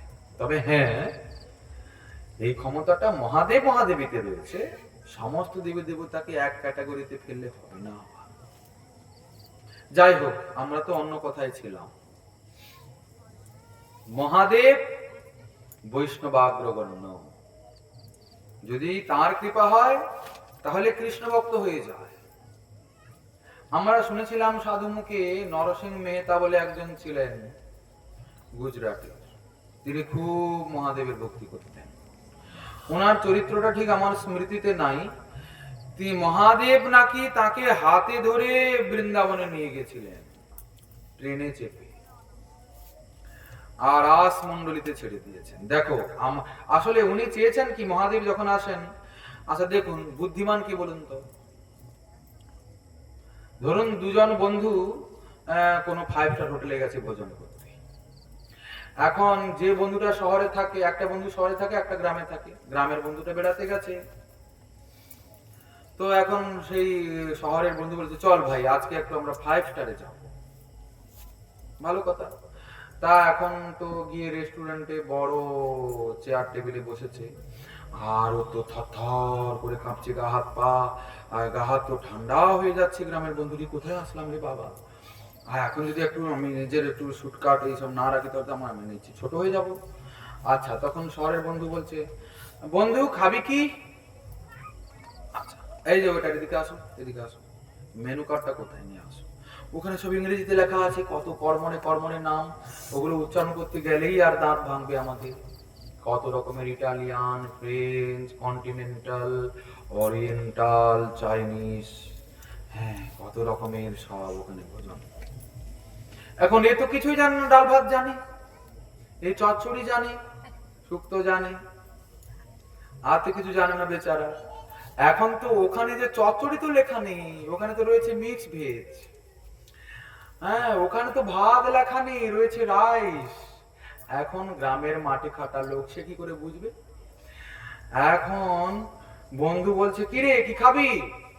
দেখুন কেমন বুদ্ধিমান, গ্রামের লোকের কাছে শহরের লোক সহজে পেরে উঠবে না, কিন্তু বলছে বন্ধু তুই যা খাবি তাই আমার জন্য একটু অর্ডার করে দে।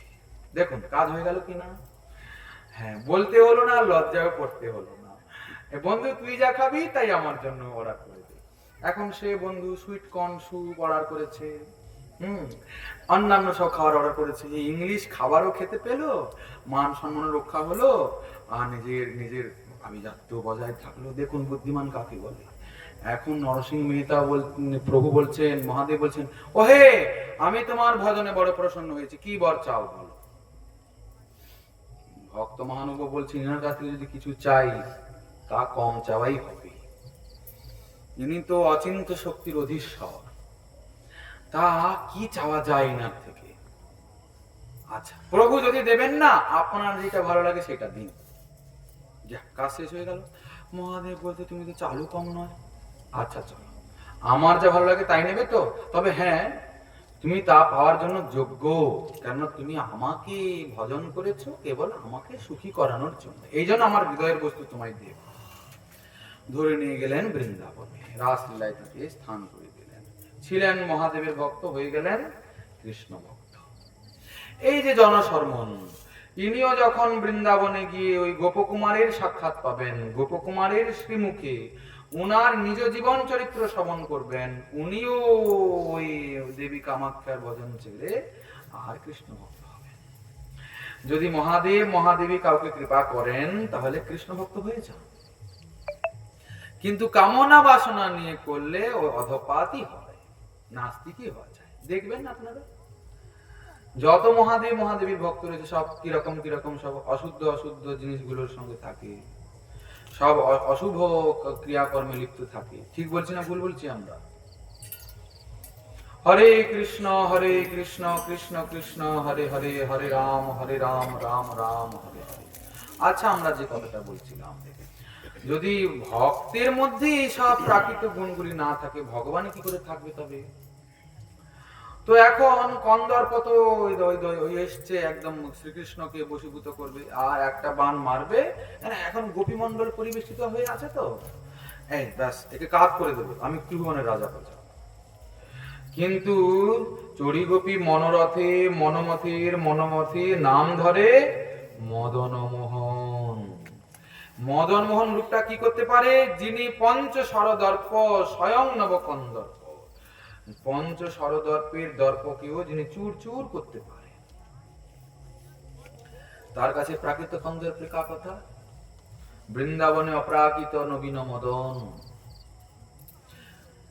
আচ্ছা, কামদেব তো এসে বান সাজিয়ে দাঁড়িয়েছে, আর শ্যামসুন্দর তো ওদিকেই ফিরে নাচছিলেন। হঠাৎ করে মুখটা ঘুরিয়েছেন, আর উনাকে দেখেই কামদেব মূর্ছিত হয়ে অজ্ঞান হয়ে পড়েছে। ধনুষ বান খসে পড়েছে হাত থেকে, যা সব কেল্লা ফতে। এখন আর কি কৃষ্ণকে বশীভূত করবে? এখন কিছুক্ষণ পরে চেতনা ফিরেছে। প্রভু প্রভু কৃপা করুন, আমায় ক্ষমা করুন, আমার বড় অপরাধ হয়েছে। বলে তোমরা অপরাধ করো বা কেন, আর ক্ষমা চাও বা কেন, নিজেকে ছোট করো বা কেন? বলে প্রভু আচ্ছা আপনি আমাকে দোষ দিচ্ছেন কেন? বলে কেন? আমার যে এই স্বভাব এর জন্য দায়ী কে? আপনিই তো দায়ী। আমি দায়ী কি করে? বলে আমার যে এই রূপ, আমার যে এই স্বভাব প্রকৃতি আপনিই তো দিয়েছেন, আপনিই তো দিয়েছেন। বাবা বাবা বাবা, মেরা বিল্লি মুঝে ম্যাও করতা হ্যায়, আমার বিল্লি আমাকে ম্যাও করে। তা আমি তোমাকে দিয়েছিলাম থেকে আমার উপরে ওটা প্রয়োগ করার জন্য? ভালো করেছো, যা করেছো করেছো, এখন হোক, যাও, ক্ষমা করে দিলাম। প্রভু আমার একটা অভিলাষ আছে। কি আছে? আমি তো এই শরীরে তোমাকে, তোমার এই লীলা মাধুরীকে আস্বাদন করতে পারবো না। আর আমি তো এমনিতে অপরাধী হলাম, আমার তো এখন খুব খারাপ লাগছে, আমার যোগ্যতাও হারিয়েছি। কিন্তু আপনাদের রসময়ী লীলার আস্বাদন আমি করতে চাই, শুদ্ধ ভাব নিয়ে। বলে হোক, তবে এ রূপে এ জীবনে তুমি পাবে না। আগামী কলিতে আমি আসব নদিয়াতে গৌরাঙ্গ হয়ে, আর তুমি আসবে শ্রীখণ্ডে মুকুন্দের পুত্র রঘুনন্দন হয়ে। তখন তুমি আমাদের এই লীলা বিলাসকে আস্বাদন করতে পারবে। এই ভক্ত রঘুনন্দন গোপীনাথ, যার হাতে লাড্ডু খেতে গিয়ে হাতে লাড্ডু থেকে গেল, এখনো সেই শ্রীখণ্ডে যাবেন, এখনো তার সেবিত সেই শ্রীবিগ্রহের হাতে লাড্ডু রয়েছে। ছোট্ট রঘুনন্দনের হাতে লাড্ডু খেতে খেতে বাবা মুকুন্দ দেখে ফেলেছেন, আর খাওয়া হয়নি, তাড়াতাড়ি করে খেতে খেতে হাতে লাড্ডু থেকেই গেছে, এখনো সেই হাতে লাড্ডু ধরা রয়েছে। এই জন্য শ্রীমন মহাপ্রভু বলছেন কি সাক্ষী গোপালের প্রসঙ্গে, ছোট ব্রাহ্মণ বলল না, প্রতিমানহ তুমি সাক্ষাৎ ব্রজেন্দ্র নন্দন, বিপ্র লাগি করো তুমি অকার্য করণ। প্রতিমা নয়, তুমি সাক্ষাৎ ব্রজেন্দ্র নন্দন। বিগ্রহের কত সত্যলীলা, কত জায়গায় রয়েছে। ওখানে একজন রয়েছেন ক্ষীরচোরা গোপীনাথ, ক্ষীর চুরি করে নিয়েছেন। আপনারা শুনেছেন তো ক্ষীরচোরা গোপীনাথের কথা? শুনেছেন? আচ্ছা, তিনি ক্ষীর চুরি করেছেন। আচ্ছা, স্বয়ং ভগবান চুরি টুরি করা সবটা গেল না, তা ক্ষীরের কি এতই লোভ নাকি তার? প্রতিদিন ওখানে 12টি করে হাঁড়ি ক্ষীর ভোগ লাগে, এখনো লাগে। প্রতিদিন খাচ্ছ, তারপরে চুরি করার দরকার পড়লো? কি করলো? শ্রীবিগ্রহ করলো। কি অদ্ভুত সব ব্যাপার। তা যাই হোক, এখন এই হচ্ছে রাসের তত্ত্ব। আচ্ছা, আর একটা কথা, সব রাস, রাস মানে নৃত্য আমরা শুনলাম, তবে দেবতারাও যদি অনেকগুলো দেবীকে নিয়ে নৃত্য শুরু করে, নর্তক নর্তকী, ওই তাণ্ডব লাস্য হল্লি সব রাস, তাহলে তাকে কিন্তু রাসলীলা বলা হবে না। কোন মনুষ্য যদি একসঙ্গে 16,000 17,000 মহিলাকে নিয়ে একা নাচে, এই সব ধীরে ধীরে করে সুর তাল লয় দিয়ে নাচে, গান বাজনা বাজিয়ে, তাহলে তাকে রাস বলা হবে না। রাসের মৌলিক উপাদানই হলো মহাভাব। মৌলিক উপাদান মানে প্রধান উপাদান। মহাভাব ছাড়া রাসলীলা হবে না। মহাভাব অর্থাৎ কি? এই যে মহাভাব স্বরূপিনী রাধা ঠাকুরানী, মহাভাব হলো প্রেমের পরম উন্মাদনা। প্রেমের পরম পরম উন্মাদনা যেখানে, সেখানেই মহাভাব। আবার কোন মহাভাব? মাদনাক্ষ মহাভাব। যদ্যপি বিষয়গুলো অত্যন্ত কঠিন, কিছু মনে করবেন না। কেননা দেখুন, আমরা ভাগবত তো খুব শুনি। আচ্ছা, রাস ভাগবতে আছে কি নাই? ভাগবতে 5টা অধ্যায়ে রাসলীলা রয়েছে। সেই 5টা অধ্যায়কে ভাগবতের পঞ্চপ্রাণ বলা হয়। কিন্তু দেখুন আমরা রাসলীলা খুব শুনি, কিন্তু রাসের ভিতরে যে কত রহস্য রয়েছে তা বুঝি না। যদ্যপি এসব বর্ণনা করার অধিকার যোগ্যতা আমাদের নাই, এক বিন্দু নাই। কেননা রাস একটা এমন জিনিস, সেখানে প্রবেশ করা এত সোজা নয়। ভজন সাধন করতে করতে করতে করতে চিত্তটা যখন একদম পবিত্র হবে, চিন্ময় হবে, তখন রাসলীলা আলোচনা করতে হয় না, আপনি আপ হৃদয়ে এসে উপস্থিত হন। সেই লীলার স্ফূর্তি হয় সাধকের, চিত্ত পবিত্র হয়েছে না। তো যাই হোক, দেখুন কৃষ্ণের অনন্ত শক্তি, তাতে তিন প্রধান। কি শক্তি? চিৎ শক্তি, জীব শক্তি, আর তটস্থ শক্তি।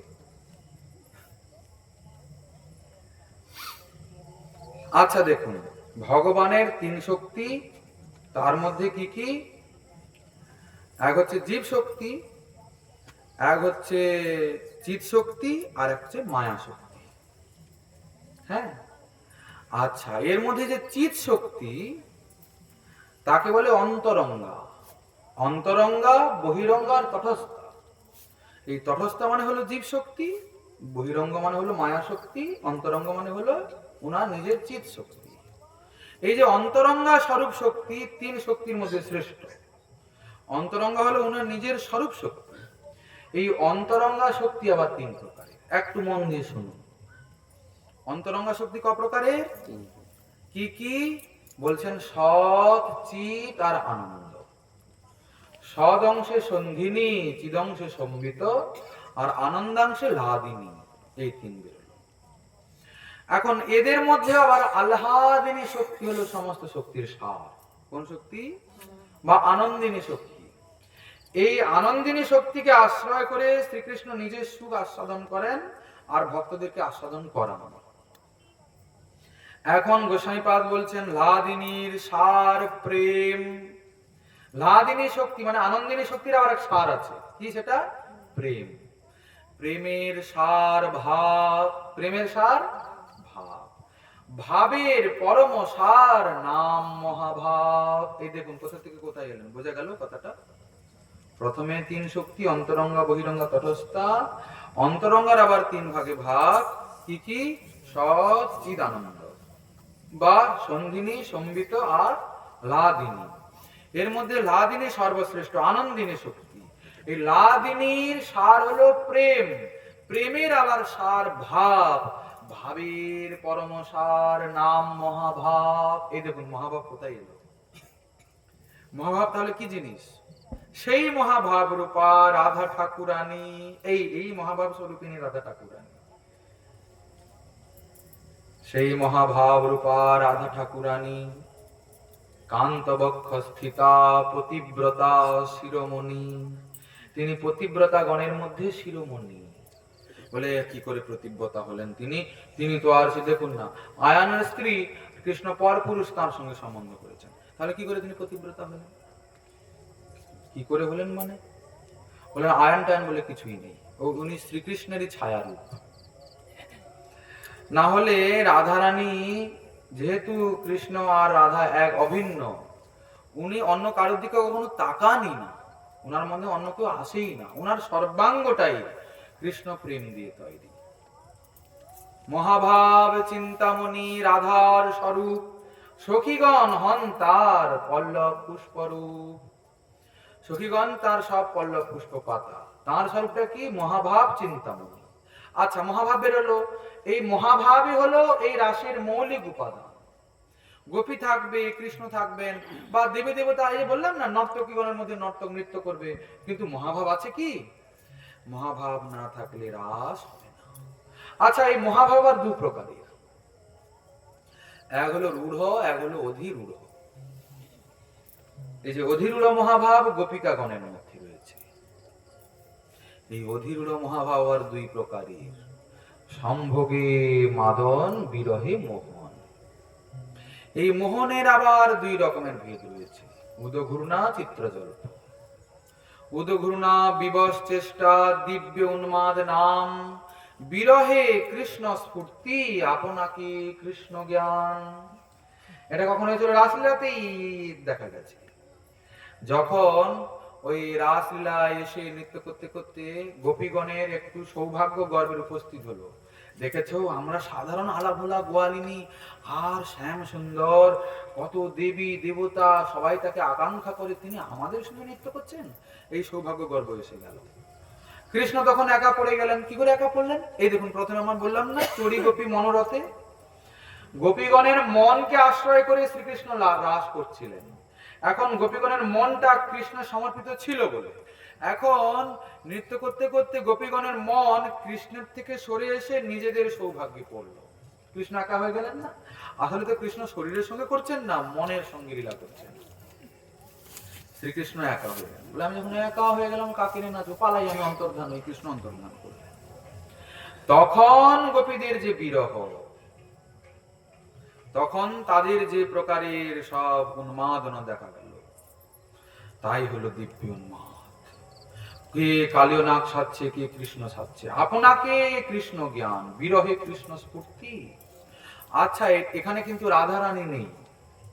যখন গোপীরা এভাবে বিরহ গীতি করছে, ওখানে কিন্তু রাধারানী নেই। রাধারানী আগেই ওই গোপীদের সঙ্গে নৃত্য দেখে রাধারানী মানিনী হয়ে পালিয়ে গেছেন। শ্যাম সুন্দর অন্তর্ধান হয়েছেন কেবলমাত্র গোপীদের সৌভাগ্য গর্ব দেখে নয়, রাধারানীকে খুঁজতেও গেছেন। কেন? রাধা বিনু রাসলীলা নাহি ভাই চিতে, মন্ডলী ছাড়িয়া গেলা রাধা অন্বেষিতে। রাধারানী ছাড়া রাস হবে না, কেন উনি কেবলমাত্র এই মাদনাক্ষ মহাভাগবতী, আর কেউ মাদনাক্ষ মহাভাগবতী নয়। রাধারানীর প্রেম সুমেরুর মতো, আর অন্যান্য যত গোপী ব্রজে রয়েছেন তাদের প্রেম কেমন? চারটে সর্ষে দানার মতো নয়। হ্যাঁ, যদ্যপি সবাই কৃষ্ণ প্রিয়া, সবাই রাধারানীর কায়বুদ্ধ স্বরূপা, কিন্তু সেই গোপীগণ মধ্যে উত্তম রাধিকা রূপে গুণে সৌভাগ্যে প্রেমে সর্বাধিকা। তয়রপি উভয়ের মধ্যে রাধিকা সর্বথাধিকা। তয়রপি উভয়ের মধ্যে মানে চন্দ্রাবলী এবং রাধারানী, এনারা দুজনের সমস্ত গোপীগণের মধ্যে শ্রেষ্ঠা, চন্দ্রা আর রাধা। কিন্তু গোসাইপাদ বলছেন তয়রপি উভয়ের মধ্যে রাধিকা সর্বথাধিকা। কেন না? মহাভাব স্বরূপয়ম গুণৈর অতি বরিয়সী। ইনি সাক্ষাৎ মাদনাক্ষ মহাভাবতী, ইনি সমস্ত গুণখনি, সর্বগুণখনি, সর্বকান্তা শিরোমণি, গোবিন্দানন্দিনী রাধা গোবিন্দ মোহিনী। এই দেখুন, গোবিন্দকে যিনি সর্বদা আনন্দ দেন আর গোবিন্দকে যিনি মোহিত করেন, যার মতো সৌভাগ্য সত্যভামা আদি মহামহিষীগণ আকাঙ্ক্ষা করেন। যাহার সৌভাগ্য গুণ বাঞ্ছে সত্যভামা, যার ঠাঁই কলা বিলাস শিখে ব্রজরামা, যার সৌন্দর্য আদিগুণ বাঞ্ছে লক্ষ্মী পার্বতী। এই দেখুন, ভগবতী পার্বতী, নারায়ণী লক্ষ্মী, রাধারানীর মতো সৌন্দর্য মাধুর্যের আকাঙ্ক্ষা করছেন। আর যার পতিব্রতা ধর্ম বাঞ্ছে অরুন্ধতী। অরুন্ধতী সতী শিরোমণি কিনা? বশিষ্ঠ পত্নী অরুন্ধতী, তিনি সতীগণের মধ্যে শিরোমণি, কিন্তু তিনিও রাধারানীর মতো পাতিব্রত ধর্মকে আকাঙ্ক্ষা করছেন। তাহলে কেমন রাধা? এই যে এই রাধারানী না থাকলে রাস হবে না। ইনি মাদনাক্ষ মহাভাবতী। এই যে দিব্যন মাদ এখানে দেখা গেল কি? বিরহে কৃষ্ণ স্ফূর্তি। গোপিকাগণের মধ্যে এখন বিরহে কৃষ্ণ স্ফূর্তি হচ্ছে। কেউ কৃষ্ণ সাজছে, কেউ কালীয় সাজছে, আর দিয়ে কালে দমন করছে, মাখন চুরি লীলা করছে। এখন সব কৃষ্ণ হয়ে যাচ্ছে, চারিদিকেই যেন কৃষ্ণকে দেখতে পাওয়া যাচ্ছে, চারদিকে কৃষ্ণ স্ফূর্তি হচ্ছে। আচ্ছা, তো কই রাধারানীতে দিব্য উন্মাদ দেখা গেল নাকি? বলে হ্যাঁ, দেখা গেছে। যখন ভক্তপ্রবর হরিদাস উদ্ধব মহাশয় ব্রজে এলেন, উদ্ধব মহাশয় সামনে বসছেন, তখন ওই যে ভ্রমর এলো, ভ্রমরের সঙ্গে রাধারানীর যে কথা চলছে, যদ্যপি সেটা চিত্রজল্প, এই যে উদঘূর্ণা চিত্রজল্প বলা হলো, মোহনাক্ষ মহাভাবের দুটি ভেদ, এই চিত্রজল্প 10 শ্লোক তাহার প্রমাণ। ভ্রমর গীত 10টা শ্লোকে রয়েছে ভাগবতে। এই দেখুন, আমরা কিন্তু ভাগবতের বাইরে কোনো কথা বলছি না, আমরা সব ভাগবতেরই কথা বলছি, কিন্তু এই কথাগুলো আপনারা ভাগবতে খুঁজে পাবেন না। বলে তাহলে ভাগবতে বললেন কি করে যদি খুঁজেই না পেলাম? আসলে ভাগবতের ভিতরের কথাগুলো গোস্বামী পাদগণ বর্ণনা করেছেন নিজ গ্রন্থে। গুরু বৈষ্ণবের কৃপায় যতটুকু প্রাপ্তি ততটুকুর মধ্যে চেষ্টা মাত্র সার। হ্যাঁ, চিত্রজল্প সেগুলো। কিন্তু ওই ভ্রমণের সঙ্গে যখন রাধারানীর কথোপকথন হচ্ছে, তখন উদ্ধব মহাশয় আশ্চর্যান্বিত হচ্ছেন যে প্রেমেরও এরকম পরিস্থিতি, এত দশা হতে পারে। দেখতে দেখতে শেষে শ্লোক বলার পরেই আর শ্রীমতী রাধারানী মূর্ছিতা হয়ে গেলেন। এই দেখুন, এখানে দিব্য উন্মাদ, উন্মাদ দিব্য, তবে এই উন্মাদ সাধারণ নয়। বলছেন গোস্বামীপাদ, ভ্রমাভা কাপি, মানে বিষয়গুলো অত্যন্ত কঠিন, তো বুঝতে অসুবিধা লাগছে, বুঝতে পারছি, কিন্তু বিষয়গুলো একটু ভালো করে শুনে বোঝার দরকার আছে, বারবার শুনতে হবে। যেহেতু আমরা কৃষ্ণ ভজন করব, কৃষ্ণ সম্পর্কে একটু ধারণা থাকার দরকার আছে কিনা, ওনার লীলার সম্পর্কে একটু বোঝার দরকার আছে কিনা, তবে গিয়ে তো প্রাকৃত বিচার যাবে ওনার উপরে, তবে গিয়ে তো অপরাধ শূন্য হয়ে ভজন করতে পারবো। অপরাধ শূন্য হয়ে ভজন না করলে তো কোনোদিন তাকে পাবো না। বহু জন্ম করে যদি শ্রবণ কীর্তন, তথাপি না পায় কৃষ্ণ পদে প্রেমধন। বহু জন্ম শ্রবণ কীর্তন করলেও কৃষ্ণ পদে প্রেম প্রাপ্তি হবে না। কেন না? তবে জানিও অপরাধ তাহাতে প্রচুর, কৃষ্ণ নামের বীজ তাহে না হয় অঙ্কুর। সাধু সঙ্গে বিমলোচিত নাহি ভেল অপরাধ কারণ। সাধু সঙ্গে থাকলাম, হরি কথা শুনলাম, সঙ্গ প্রসঙ্গ করলাম, আমার চিত্তটা প্রশান্ত হলো না। বলে এটা কি করে সম্ভব? সাধু সঙ্গে থাকলাম, তবু আমার চিত্তটা পরিবর্তন হলো না। ঠাকুর মহাশয় বলছেন একটাই কারণ, অপরাধ কারণ। অপরাধী আমাকে ওই বস্তু লাভ করতে দিল না। এই জন্যে আগে এই তত্ত্ব রহস্যগুলোকে বুঝতে হবে। অনেকে বলেন তত্ত্ব, তত্ত্ব শুনুন, তত্ত্ব শুনুন, মায়েরা সিঁদুর কেন পড়েন, এ হলো তত্ত্ব। দুর্বাঘাস কোথা থেকে এলো, এ হচ্ছে তত্ত্ব। ঝাড়ুটা উল্টে রাখবেন না সোজা রাখবেন, এই তত্ত্ব। এগুলো তত্ত্ব নয়, এগুলো তত্ত্ব। আর এই কথাগুলোর সঙ্গে হরি ভজনের কি সম্বন্ধ আছে আমরা খুঁজে পাই না। আমরা তো জানি হরি কথা মানে হরি, হরি ভক্ত, হরি ভক্তি, এগুলোর আলোচনা। কিন্তু এই যে ঝাড়ু জুতো, দুর্বাঘাস, কার দাদু কে ছিল, কার মামা কে ছিল, কার 14 গোষ্ঠীতে কি কি নাম, এইসব কি রকম হরি ভজন আমাদের তো জানা নাই বাবা। কি আচ্ছা, আমাদের যে কথাগুলো আলোচনা হচ্ছে এর মধ্যে ভজন আছে কি না? ভজন আছে তো? শ্রীকৃষ্ণকে শুদ্ধভাবে জানা যাবে কিনা এইসব বিষয়গুলো বুঝলে? হ্যাঁ, আমাদের গোস্বামীপাদ ভজন দেখিয়েছেন, যা কিছু বর্ণনা করেছেন তার ভিতরে কিছু না কিছু ভজনীয় রহস্য নিশ্চয়ই রয়েছে। এমনি এমনি তারা খালি খামোকা গ্রন্থ লিখে মোটা মোটা বই করেন। মহাপ্রভু তো বলেছেন, সনাতন দেহত্যাগে কৃষ্ণ না পাইয়ে পাইয়ে ভজনে, ভজন ছাড়া তাকে পাওয়া যাবে না কখনো। ভজ ভজ অনুরাগ মনে, বুঝবেন কিসে? অনুরাগে। যুগল চরণ সেবী নিরন্তর এই ভাবি, অনুরাগী থাকিব সদায়। যুগল চরণ সেবী, এই সেবাই তো ভজন। এই যে মনে মনে চিন্তা করছি কি করে তাকে বুঝবো, কি করে তাকে পাবো, এইটাই তো ভজন। আচ্ছা যাক সে কথা। তা এখন তাহলে রাধারানীর স্বরূপটা নির্ণয় হলো কি? এই দেখুন, মাদনাক্ষ মহাভাব।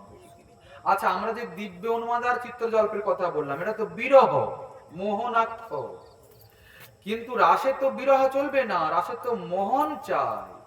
বলছেন বিরহে যদি এই অবস্থা হয় তাহলে মিলনে কি হবে? তাহলে রাসলীলা আসলে কি জিনিস, সেখানে যে কি ছিল, কি ভাবনা নিয়ে যুগল কিশোরের নৃত্য হচ্ছে, এ তো কেবলমাত্র অনুভববিদ্ধ বিষয়।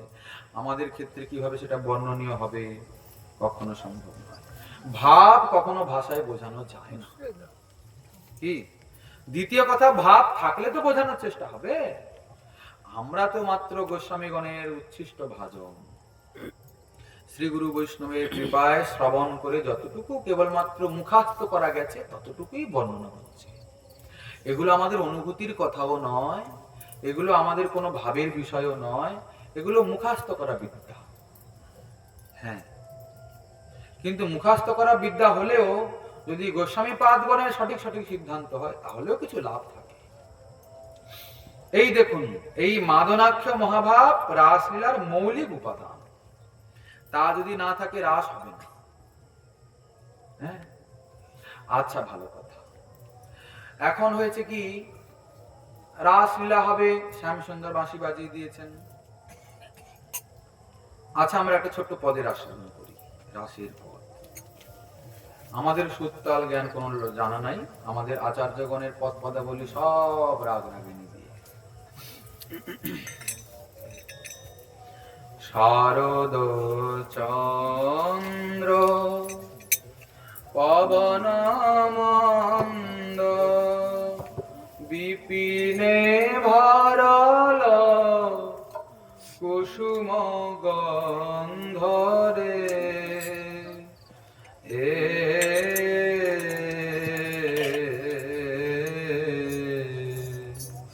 শারদ চন্দ্র পবন মন্দ বিপিনে ভরল কুসুম গন্ধরে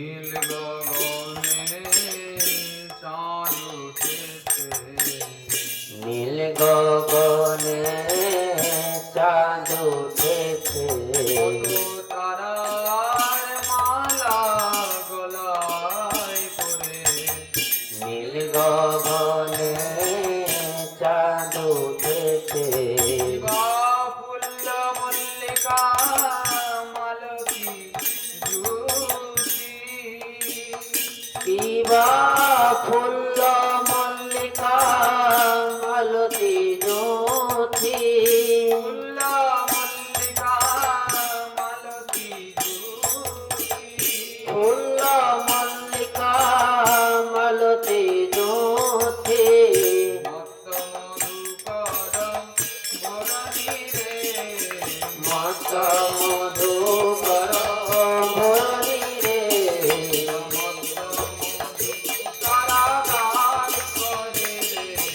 মত মধু তারা গান করে,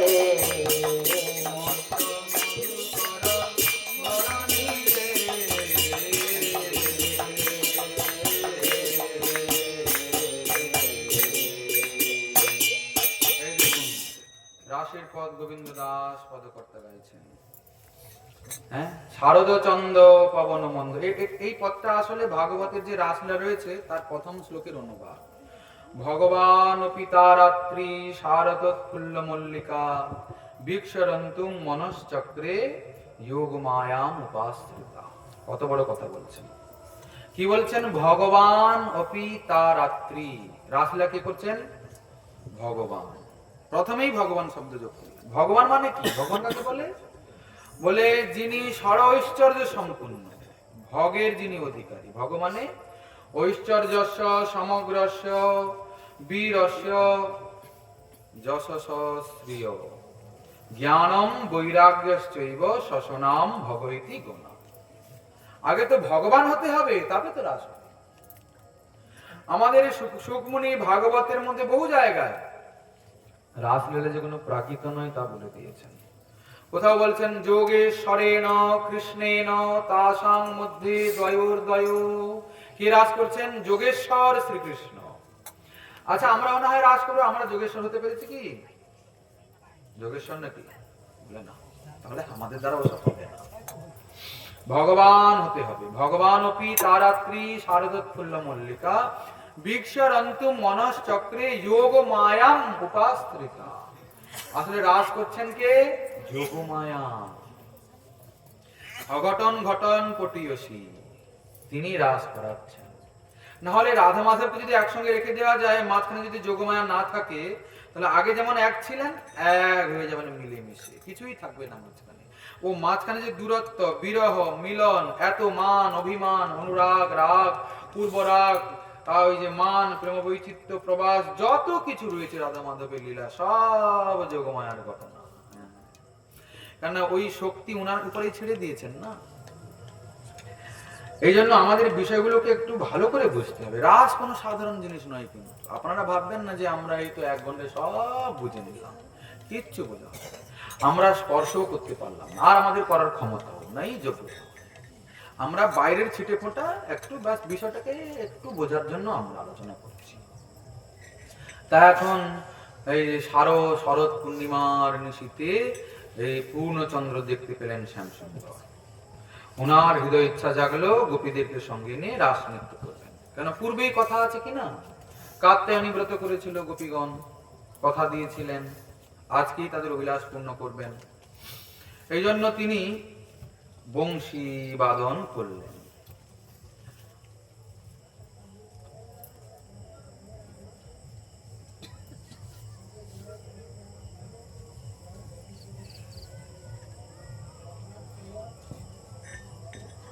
কি বা হেরত রাতি ওই ছন ভাতি, হেরত রাতি ওই ছন ভাতি, শ্যাম মোহন মদনে মাতি রে।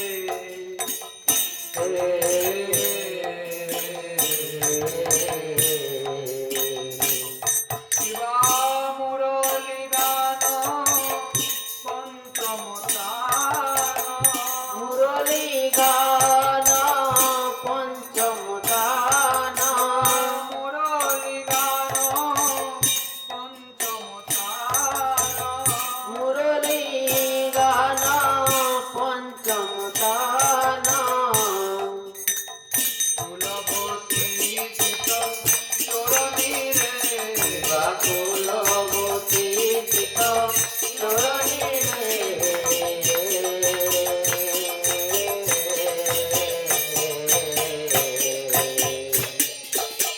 এবার মুরলী বাজিয়েছেন। এখন ভালো কথা, এখন সব গোপীরা শুনছে কি আমার একা একার নাম ধরে ডাকছে। ললিতা শুনছেন, আমার কানে পাচ্ছে ললিতা ললিতা। বিশাখাও তার নাম শুনছেন। সব গোপীরা শুধু নিজেদের নিজের নাম শুনছেন। শুনত গোপী প্রেম হিরতি, সনত গোপী প্রেম নিরপী, মনহি মনহি আপনা সখী রে।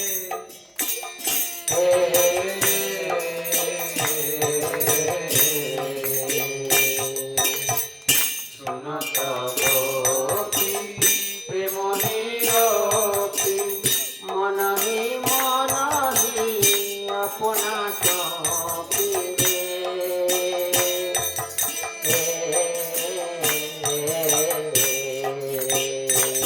আর তাই চলত যাহি বলত, তাহি চলত ছাহি বলত, মুরলী কপল লোলনী রে।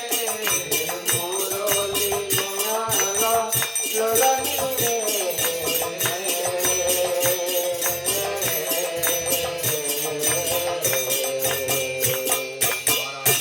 মন প্রাণ সব সঁপে দিল রে।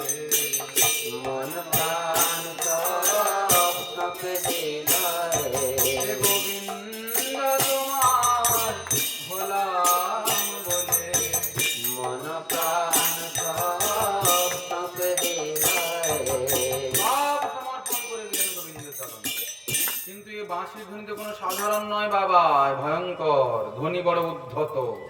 পতিব্রতার ভাঙে ব্রত, পতিকোল হইতে কারি আনে। আরে পতিকোল তো দূরের কথা, সামান্য নারীগণের, বৈকুণ্ঠের লক্ষ্মীগণে যে বা করে আকর্ষণে, তার আগে কে বা গোপীগণে? এরা তো সাধারণ আলাভোলা গোয়ালিনী, এদের চিত্তকে আকর্ষণ করবে এতে আবার কা কথা? বৈকুণ্ঠের লক্ষ্মীগণকেও যে আকর্ষণ করে। হ্যাঁ, ভয়ঙ্কর বংশীধ্বনি। এখন তো সব অবস্থা খারাপ। কি হয়েছে গোপীদের? বিছুরি গে নিজ দেহ, বিছুরি দেহ নিজ দেহ, এক নয়নে কাজর দেহ রে। দেহ ভুলে গেছে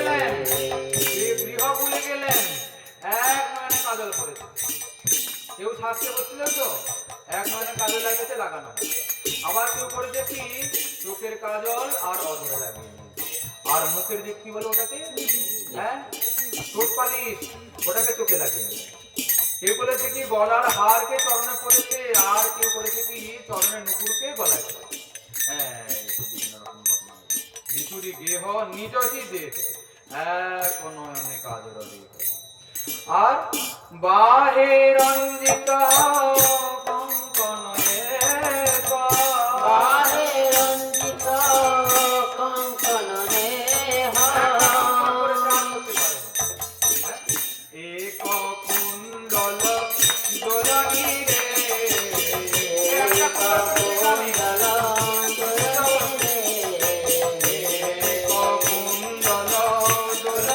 রে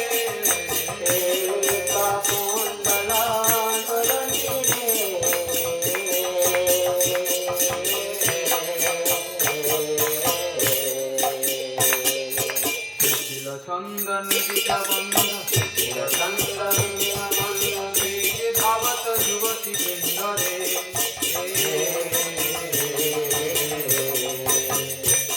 আর ফসন বসন রসন তেলি ফসল বসন রসন তেলি ফসন বসন রসন তেলি ফসল বসন রসন তেলি গলিত বিনিদলনি রে গলিত বিনিদলনি রে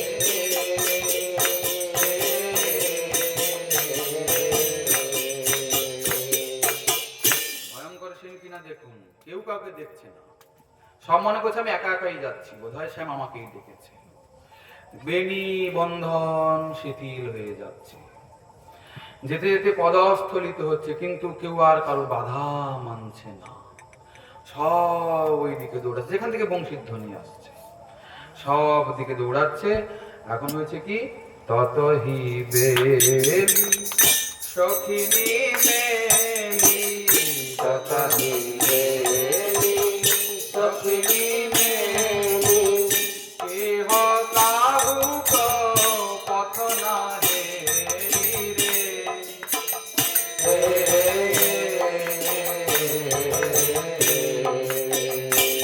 শিবা ওইখানে মিলল গোকুল চন্দ্র ওইখানে মিলল গোকুল চন্দ্র আর ওইখানে মিলল গোকুল চন্দ্র ওইখানে মিলল গোকুল চন্দ্র গোবিন্দ দাস বলনি রে গোবিন্দ দাস বলনি রে আহারে আহারে আহারে এই তো গেল রাসের প্রথম শ্লোকের ব্যাখ্যা। এখন পুরো রাস লীলা 5টা অধ্যায়। আর যেখানে আমাদের অধিকারের কোনো প্রবেশের কোনো অধিকারই নেই, কোনো যোগ্যতা নেই, যেসব আলোচনা।